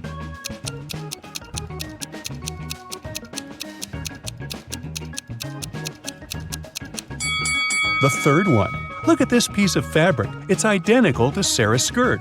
She sewed these 2 items using the same material. Finally, Zach and Peter hit the road. They headed for the first spot. It was an abandoned library on a hill. Subscribers told the guys many ghost stories about this place. But our vloggers were skeptical and wanted to explore the building on their own. They walked around the library, recording videos and taking Polaroid pics. But they didn't meet any ghosts. When they returned to the trailer and looked through the pictures, they freaked out and locked all the doors. They left this creepy place as soon as possible. What scared them so much?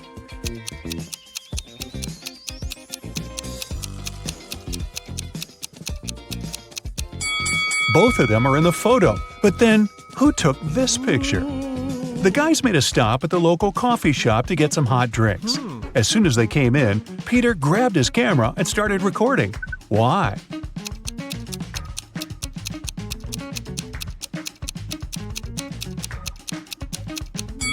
Here's a ghost. The guys ordered sandwiches, but the barista, Fiona, had to prepare online orders first. So she asked the guys to wait for their food for a while. Fiona cut 1 loaf of bread into 4 pieces in 12 seconds. How much time does she need to cut the same loaf of bread into 5 pieces?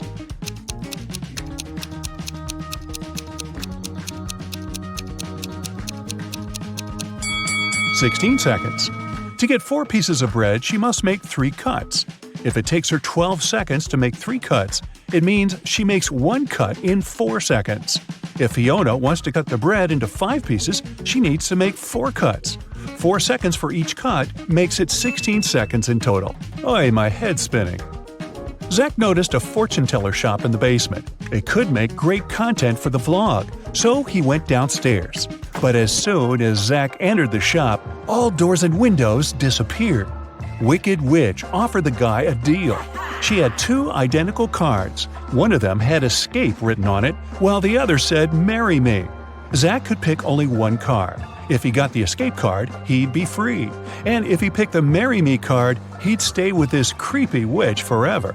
The witch didn't want him to have a chance to escape, so she wrote marry me on both cards. Zach anticipated that the witch would do so, but he still managed to win and escape. How did he do it?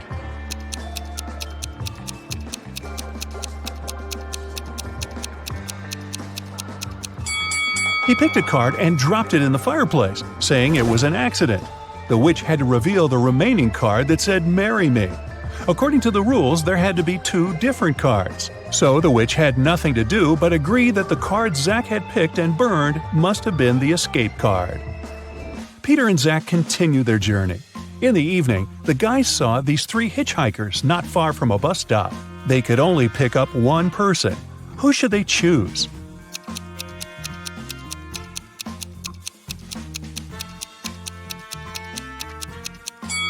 This pretty girl is a werewolf. Hey, look at her toes. She has already begun to transform because it's the full moon. And this harmless-looking elderly lady is a runaway criminal. Take a look at the poster hanging at the bus stop. It's her portrait. As for the guy, he looks pretty harmless. Yeah, his clothes are indeed stained with something red, but that's just some paint because he's an artist. Look, there are art supplies in his backpack. The artist, whose name was George, told the guys about another interesting, mysterious place. The locals called it the Haunted House. 1 week ago, George heard strange screams coming from inside. He went to check the house. A minute later, he ran away screaming. What scared him so much?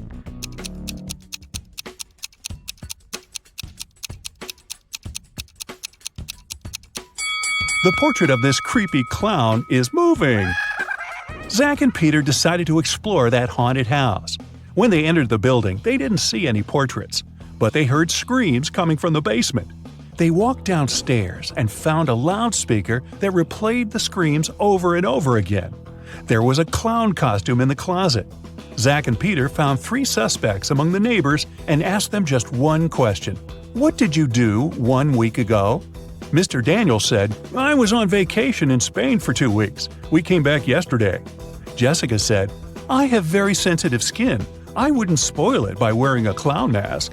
As for Henry, he said he had been preparing for his tests at college 24/7. Who's lying?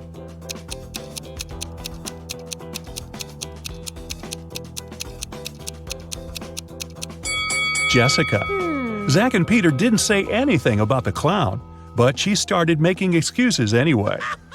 The guys arrived at the local hospital to film an interview with a famous professor, Dr. Thompson. But first, he had to help 4 people.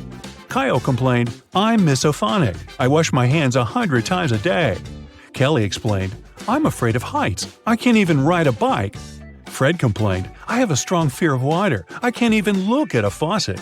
And Jenny claimed that she had claustrophobia. She always fainted in elevators. Dr. Thompson knew for sure that only one of these people told the truth. Can you tell who?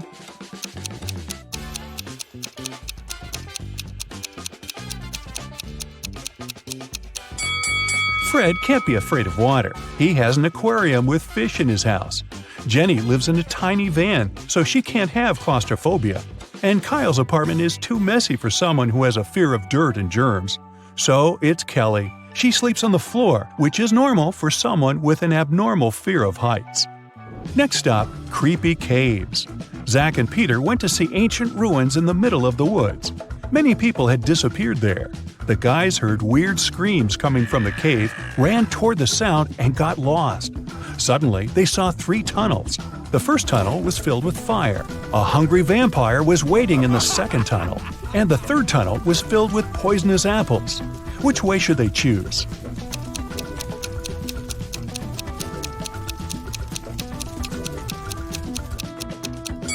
The third tunnel is safe. The guys don't have to eat those apples.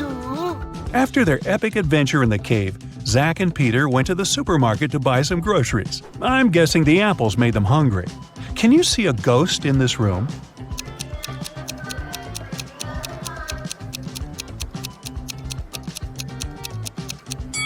Here it is. Peter and Zach found out that people had seen some zombies in this abandoned town. So they decided to make a stop there and check for themselves. The town looked empty. The guys were very disappointed. But suddenly, a crowd of hungry zombies popped out of nowhere and started chasing them. The guys ran into a hospital and locked the door. Zombies began breaking the door down. Luckily, a helicopter with a rescue team arrived quickly. It was going to land on the roof. Zach and Peter needed to get there as soon as possible. Help them find the shortest way.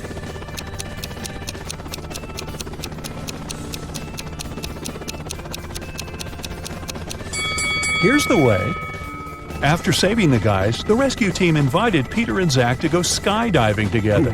They agreed and put on parachutes. They took this picture inside the plane right before the jump. Can you tell which of these people is in danger?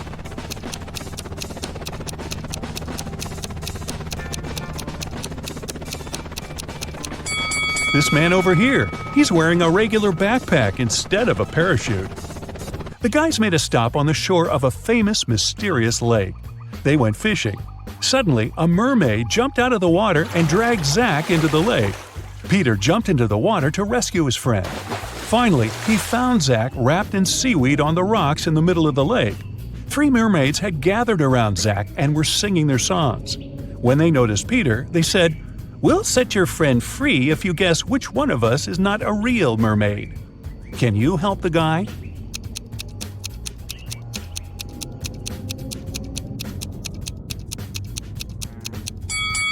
This lady over there, her tail isn't real. Sometime later, Peter's aunt, Sarah, called them. She was very upset. She found out that she had left her diamond ring in the guy's trailer. Peter found the ring and said, "No worries, we're going to send it back to you." But there was a problem. If he sent it by post without locking the box, the ring would be stolen. Both Peter and Sarah had some locks, but neither of them had the key that would open the lock of the other. Still, they managed to make it work and Sarah got her ring back. How did they do it?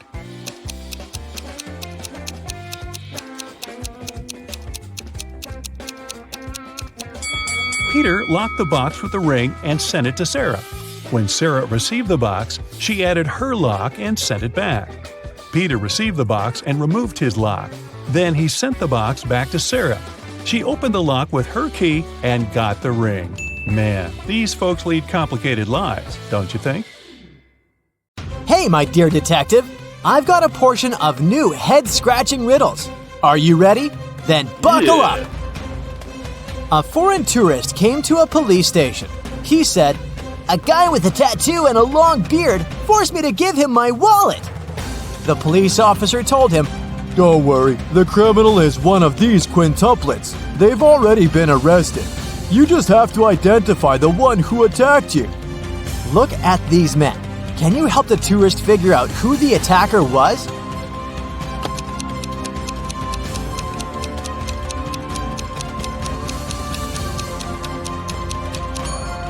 Not this guy. He has a tattoo on his left arm. Not this one. He can only use one hand. This guy has a short beard. This guy is wearing a cast, which leaves us with this man. Now, I've got a few rebus puzzles for you to crack. How hard can it be?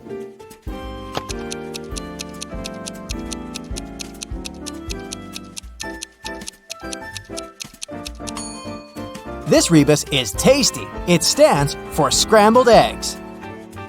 How about this one?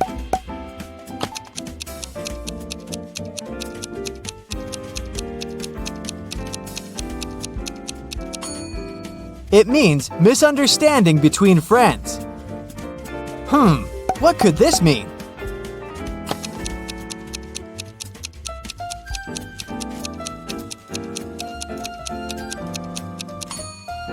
It's downtown.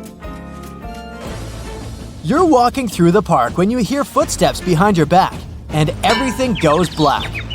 When you come to your senses, you find yourself in a dark basement illuminated by 15 burning candles. I'll set you free if you solve my riddle correctly. But if not, you won't ever leave this place. Oh no, there's someone in the shadows.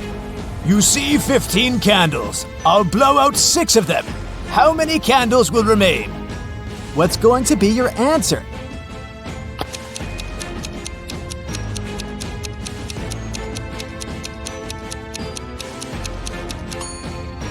If you tell the mysterious person that 6 candles will remain, they'll let you go.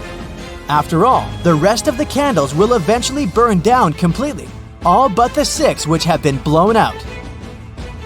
Someone stole expensive jewelry from Mrs. Doris's hotel room. It happened around 6 a.m. When the police came, the hotel owner told them that there was a heavy snowfall early in the morning. It destroyed all the evidence. Suddenly, one of the police officers spotted an infamous criminal. He had been accused of committing several robberies, but always managed to get away with it. The man denied being at the hotel at the time. I only came half an hour ago, he claimed. The police officers immediately understood he was lying. How?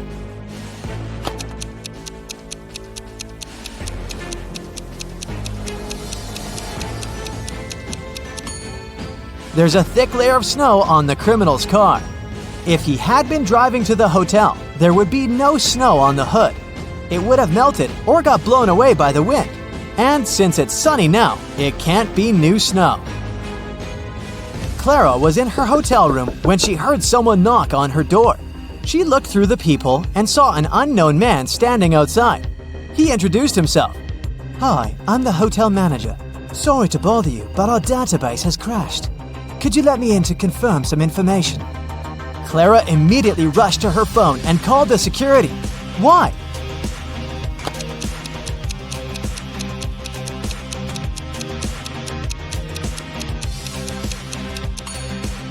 The badge on the man's shirt says Chloe Smith, and that's a female name, which means the man is a fake manager.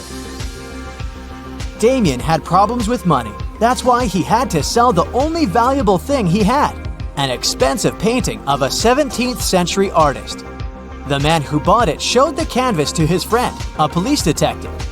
After looking at the picture attentively, the detective said that the painting was a fake. How did he figure it out?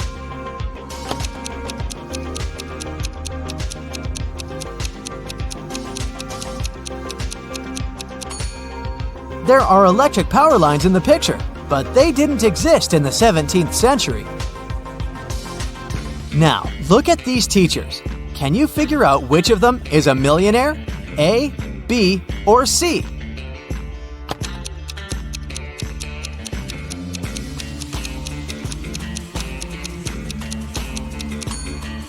Ha! Tricked ya! It's actually not a riddle, but a mini psychological test. If you decided that teacher A is a millionaire, you're amazingly energetic. You're also spontaneous and always ready to explore new places. If your choice was teacher B, big noisy parties aren't for you. They can leave you emotionally drained. And if you thought the millionaire was teacher C, you're a social butterfly and the soul of any party. So, how true is this? Tell me in the comments below. Yeah. Detective Thomas went camping with his friends. At one point, he went to get some firewood. When he got back, he saw one of his friends, Alice, lying on the ground unconscious. There were 3 other people in the camp: Julie, Alice's friend, Mary, Alice's sister, and Adam, Alice's boyfriend. Thomas asked all of them to show him their belongings. Look at their stuff and try to figure out who has something to do with the state Alice is in.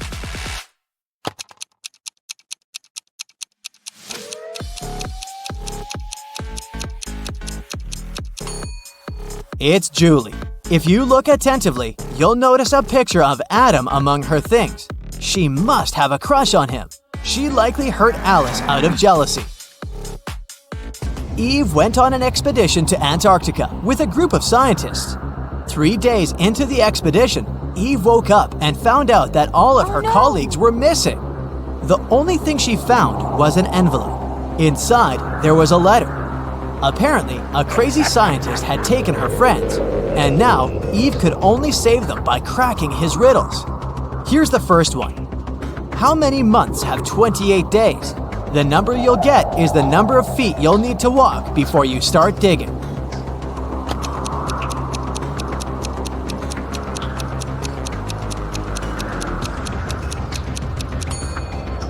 Eve knew the correct answer. All 12 months have 28 days. She walked 12 feet and started digging. The next clue was waiting for her there. It was a bag with a book, a can of paint, a screwdriver, and a note that said that the scientist had locked Eve's friends in his lab in a cave. It didn't take Eve long to find the cave, but there were 4 entrances leading inside. Passage 1 was guarded by venomous spiders.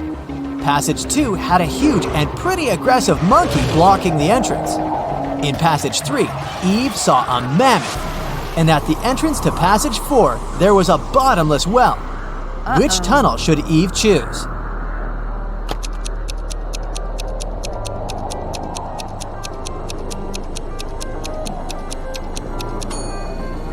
The third one. Mammoths have been extinct for thousands of years, so the animal the girl sees is likely a hologram. Eve entered the lab and saw a dog inside, but it wasn't a regular dog, it was a robot dog. Barking, it ran after Eve. The girl remembered she had a book, a can of paint, and a screwdriver in the bag she had found. What can she use to get rid of the robot?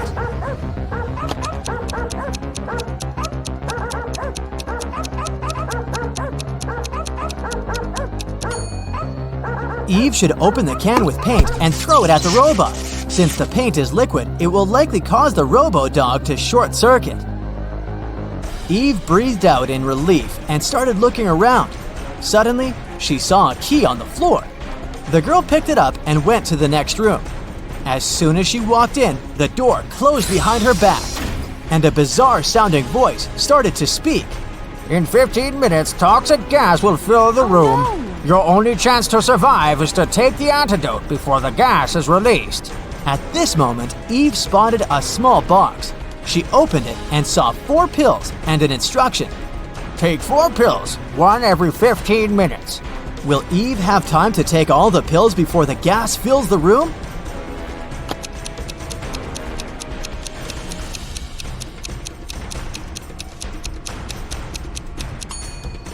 Yes, absolutely. The first 15 minutes will start after she takes the first pill, so taking 4 pills will take her 45 minutes. Eve got out of the room and finally found her friends, all tied up. She immediately set them free, but they needed to get out of there as soon as possible. They saw 3 doors leading outside. Behind the first door, there were hungry polar bears. Behind the second door, the air was so cold it was impossible to survive there. And behind the third door, there was a waist-deep lake with piranhas. Which way should the friends choose?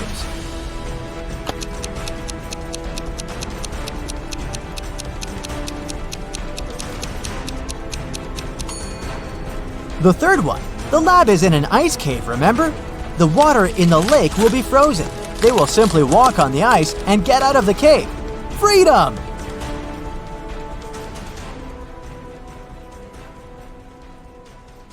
Vincent got locked in a room with no windows and only one massive door. There's a panel with several buttons on the left and another one with a hint on it on the right. There's also a clock on the wall above the door. Which button should Vincent press to get out of the trap?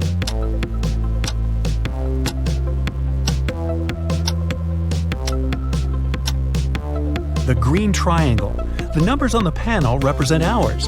If you connect them on the clock face, you'll get a triangle. The door opened and Vincent got into a dimly lit hall. There, he saw one more door, but this time, both the lock and the key were hanging together on the same chain.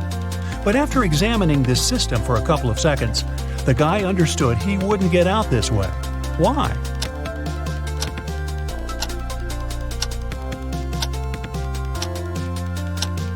The key has a different pattern. It won't fit in the lock. Vincent needs to look for another way to escape. Then Vincent notices a table standing in a dark corner. There's a piece of paper, a knife, and several inflated balloons lying on it. Vincent picks up the paper. It's a note. To get out of here, you must puncture a balloon with a knife. But if the balloon loses any air or bursts, you'll stay here forever. Vincent thought for a while, then he did something, and a hidden door opened in one of the walls. What did he do?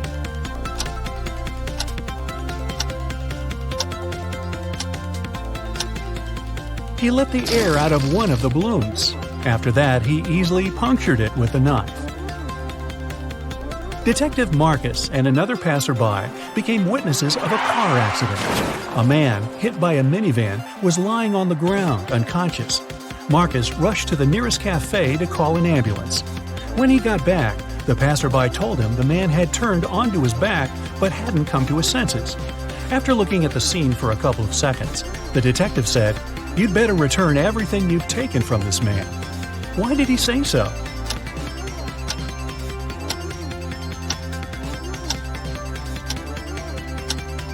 When they saw the man first, only one button was buttoned on his suit jacket. But now, it's already 2 buttons. The passerby must have opened his jacket to look for the wallet and then buttoned it up incorrectly. Look at this picture and try to figure out who is an alien in disguise.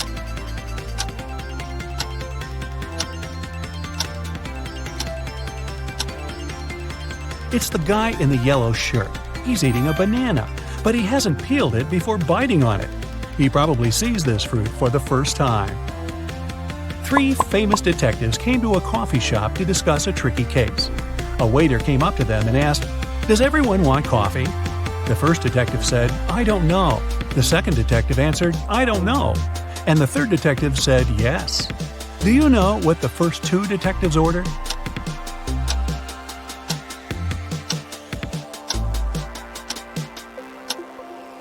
All the detectives ordered coffee.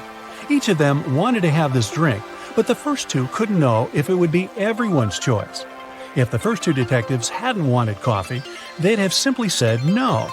So, when the third detective heard the replies of his colleagues, he figured out both of them wanted coffee. And since he was also going to take a cup, he said yes. Ralph, Willie, Amber, and Grace are in a museum room. Someone stole a priceless exhibit from this room several hours ago. Ralph, Willie, and Amber claim they have nothing to do with the crime, but the detective doesn't believe them. They all get arrested and taken to the police station. Only Grace, who hasn't answered the question, is free to go. Why?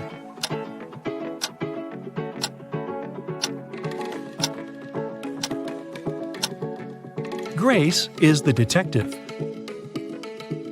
Janice was having her morning coffee in a cafe when she heard a car screeching to a halt, then loud shouting. She ran there and saw a man with his bicycle on the ground and a car standing nearby. The cyclist didn't look hurt, and Janice helped him to get up. The car driver came up to them too. The cyclist pointed at the man. "He made me crash by hitting my bike with his car." But the driver said, "I saw him losing control of his bike in the mirror. Then he fell to the ground, and I stopped the car to go check on him." Janice almost immediately understood who was lying. Have you figured it out?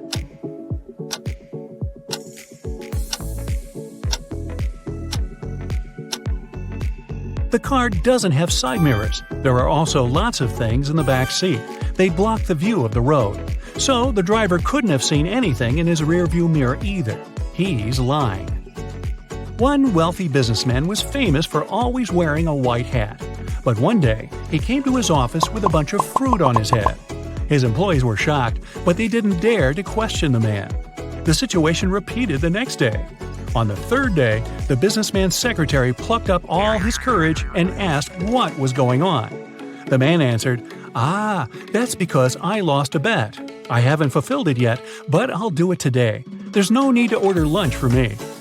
What did the businessman have to do to fulfill the bet?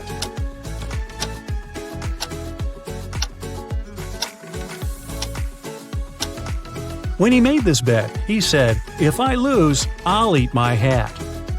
Detective Mark Darson suspected one man of committing a crime. He decided to stake out his house. Not too far away, he spotted an artist setting up her easel. Apparently, she was going to draw the criminal's house.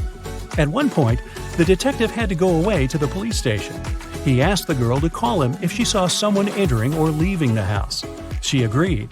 When Mark came back in the evening, the artist told him she'd seen no one. The detective immediately understood she was lying. How did he figure it out?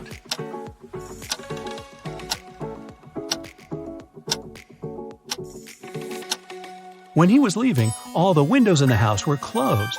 But in the picture the girl drew, the windows are open. It means someone was inside while Mark was away. Take a look at this picture and try to understand which guy is Ben.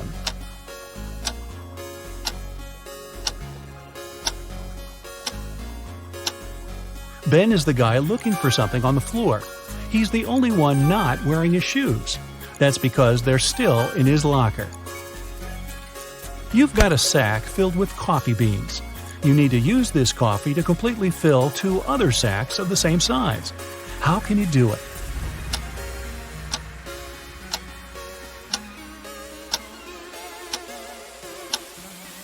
Put one empty sack into the other and fill them with coffee.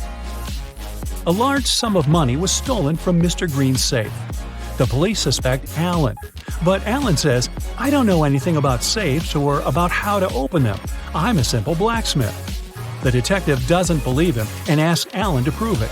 He gives the guy one job-related task. If he copes with it, he's telling the truth. Alan gets 5 different chains. Each of them has 3 links. The detective asks the guy to make one chain out of these 5 pieces, but he can separate and combine only 3 links. In no time, Alan finished this task and was released. How did he do it?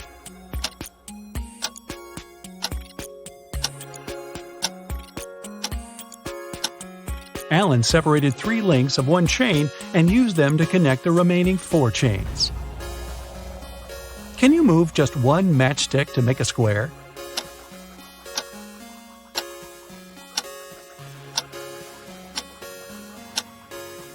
Pull this matchstick up a bit. Here's your perfect square. Mr. Bernard, a famous inventor, lived on the 6th floor of an apartment building. After long months of work, he finally created a time machine. He packed lots of food, water, and other necessary stuff and was ready to test his invention. He set the timer so that the machine took him 500 years back into the past. Mr. Bernard was about to press start when a thought came to his mind. He took the mechanism and carried it to his garage that was on the 1st floor. Why?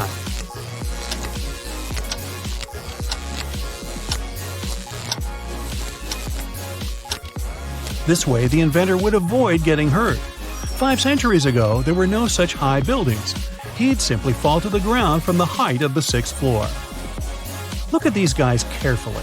One of them lied when he said he hadn't painted the green smiley face on the fence. Which one is it?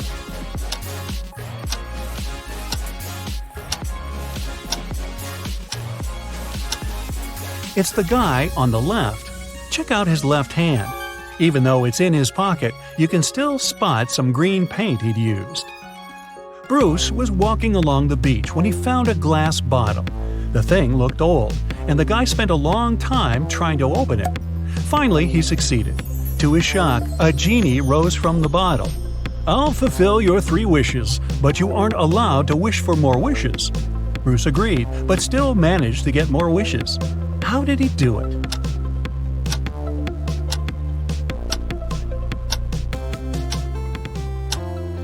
His first wish was that the genie allowed him to ask for more wishes. Several birds landed on trees, 1 bird for 1 tree. But in this case, one of them didn't have a tree of its own. Then they regrouped with 2 birds sitting on 1 tree. After this, 1 tree was left free. How many birds and trees are there?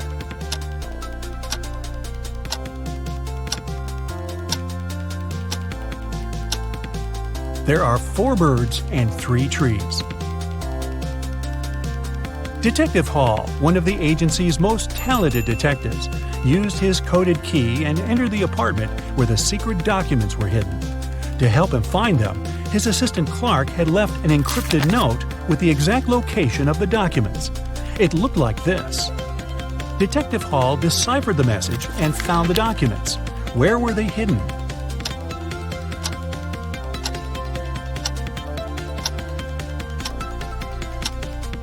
The note says, "Under the carpet in the studio." The detective just read it backwards and ignored the spaces between the words.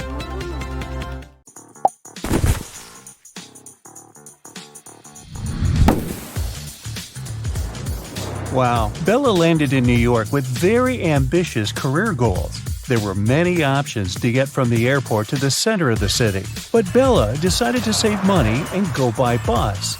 She had to purchase a ticket for $10, but a handsome guy popped out of nowhere and offered her a better deal. "Hey, my plans have changed and I don't need my bus ticket anymore. Want to buy it for $6? Bella agreed and gave him $6. It was a big mistake. Why?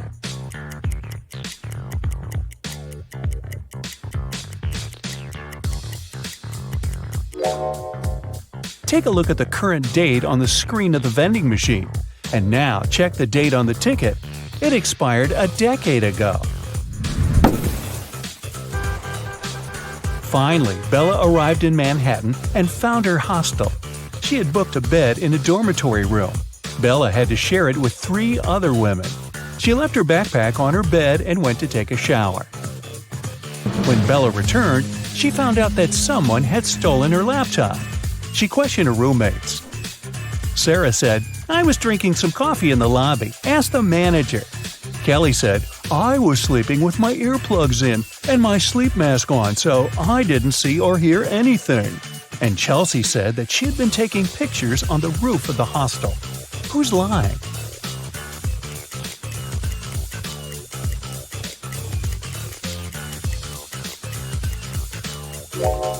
Chelsea. Do you see the sign? The hostel rules strictly prohibit guests from going up to the roof. In the evening, at around 8 p.m., Bella got very hungry. She went out to get some food. She found a cozy restaurant. As soon as Bella entered, she witnessed a heated argument between a waiter and a customer. The customer claimed to have ordered tomato soup, and the waiter claimed that he'd only ordered hot chocolate. Bella realized which of them was lying right away. What about you?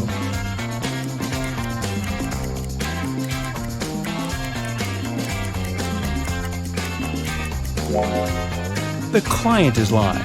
This advertisement on the wall says the restaurant only serves soups from 1 to 4 p.m. This means that the waiter simply wouldn't have accepted such an order.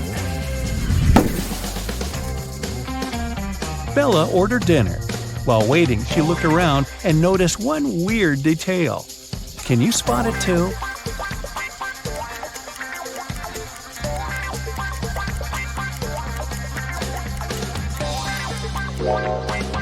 This guy is using tree leaves instead of money to pay for his meal.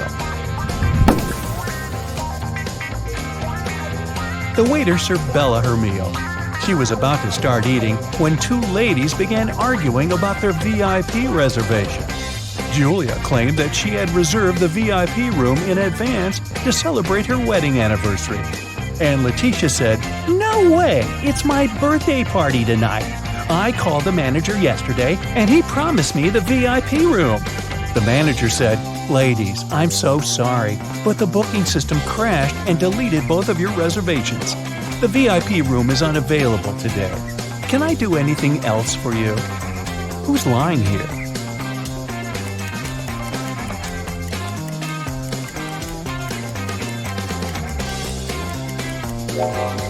The manager. Take a look at the screen. Julia's reservation is still there. He lied because Letitia had given him huge tips to get the VIP room without any reservation. See? Boy, this is a crazy restaurant. The food better be worth it. After dinner, Bella saw Letitia in the ladies' room. She was crying. Bella asked her, "What happened?" Letitia didn't say anything. She just gave Bella her phone and showed this chat with her boyfriend. Can you tell what made Letitia so upset?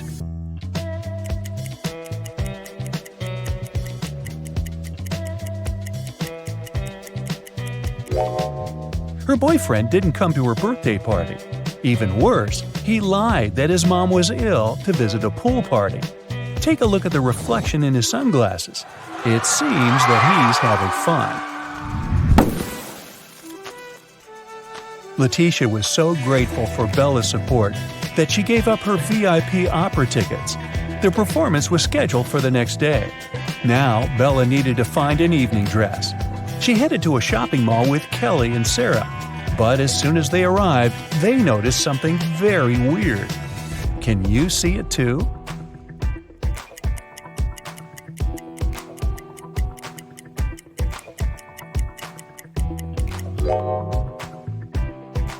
This mannequin has 3 arms. Can you spot what's wrong here?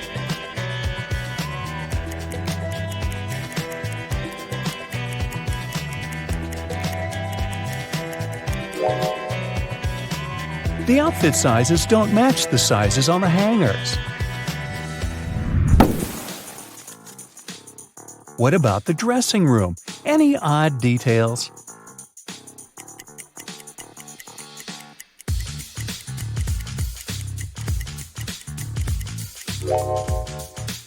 These hairy clawed paws can't belong to a human. Finally, Bella found a beautiful evening gown for the opera, but it cost $97. Bella couldn't afford it, so she borrowed $50 from Kelly and $50 from Sarah, which equaled $100. She bought the dress and got $3 of change. Bella gave $1 to Kelly and $1 to Sarah and kept the last dollar for herself. So now, Bella owes $49 to Kelly and $49 to Sarah, which equals $98. If we add the dollar that Bella took, we'll get $99. But then, $1 is missing. Where is it?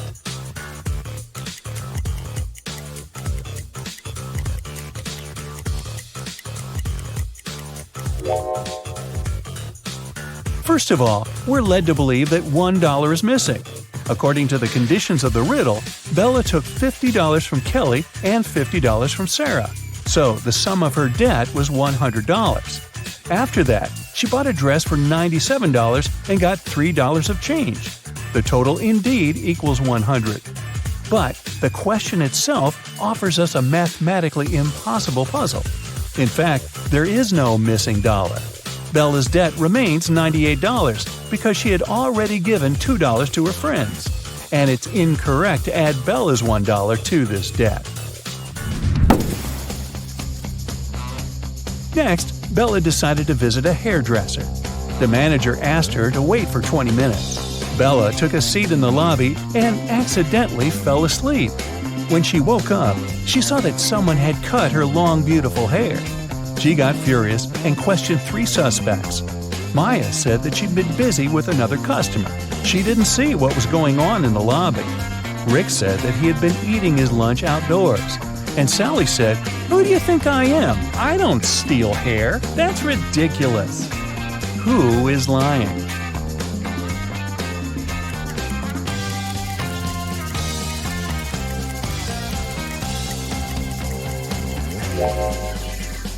Both Maya and Sally have some cut hair on their clothes, but that doesn't prove their guilt.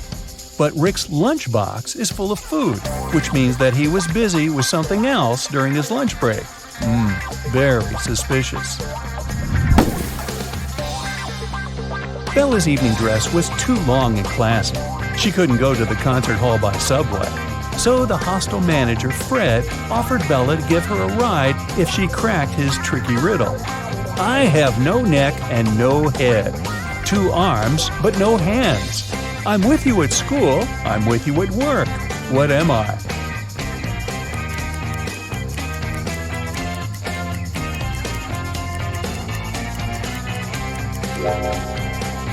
The correct answer is a shirt. During a break, Bella went outside to get some fresh air. She enjoyed the evening along with other guests. Suddenly, a street dealer offered Bella a diamond necklace for $20. She agreed right away and put the necklace on. Soon, 3 guests came over to Bella to claim the necklace. Pam said, "How dare you? This necklace has been in my family for ages. I lost it in the ladies' room." Diana said, "This piece looks very similar to my necklace. Someone stole it as I was moving through the crowd today. In any case, my jewelry collection is insured." And Sheila said, "I noticed that the necklace was gone after visiting the buffet on the 6th floor. Can you help Bella return the necklace to its real owner?"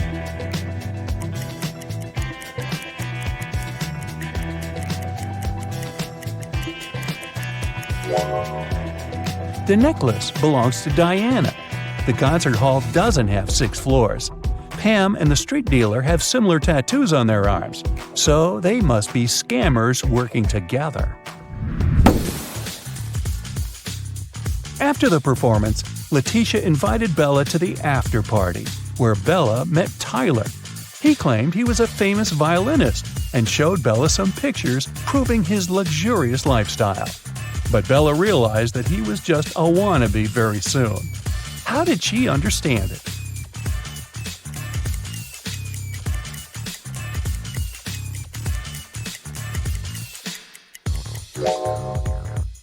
Take a look at the trees in this picture. It's obvious that the wind is blowing to the right. Meanwhile, Tyler's hair seems to be swept to the left. The picture has been photoshopped. The next morning, Bella went to buy some groceries. She didn't have much cash, so she bought only 2 items, cheese and bread, and paid $1.10 in total. The cheese cost $1 more than the bread. So, how much did the bread cost?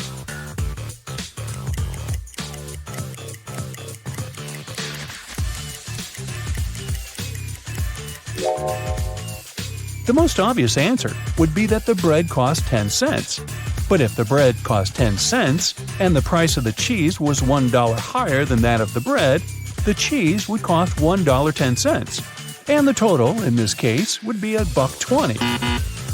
The correct answer is that the bread costs 5 cents and the cheese costs $1.05. This indeed makes a total of $1.10. Does that make sense? Sense? After breakfast, Bella went to a job interview. The HR manager asked her to solve this riddle. She wanted to see how quick-witted Bella was. I am the only place in the world where today comes before yesterday. What am I? Bella cracked this riddle easily. What about you?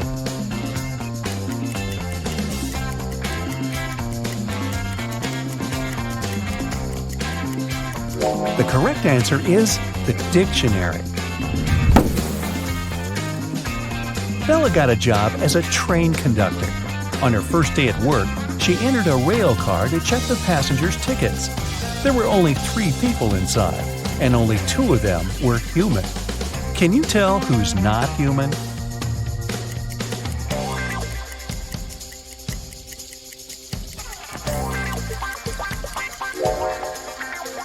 The first guy is dressed up too warmly for the summer, but he could be going to a place where it's very cold.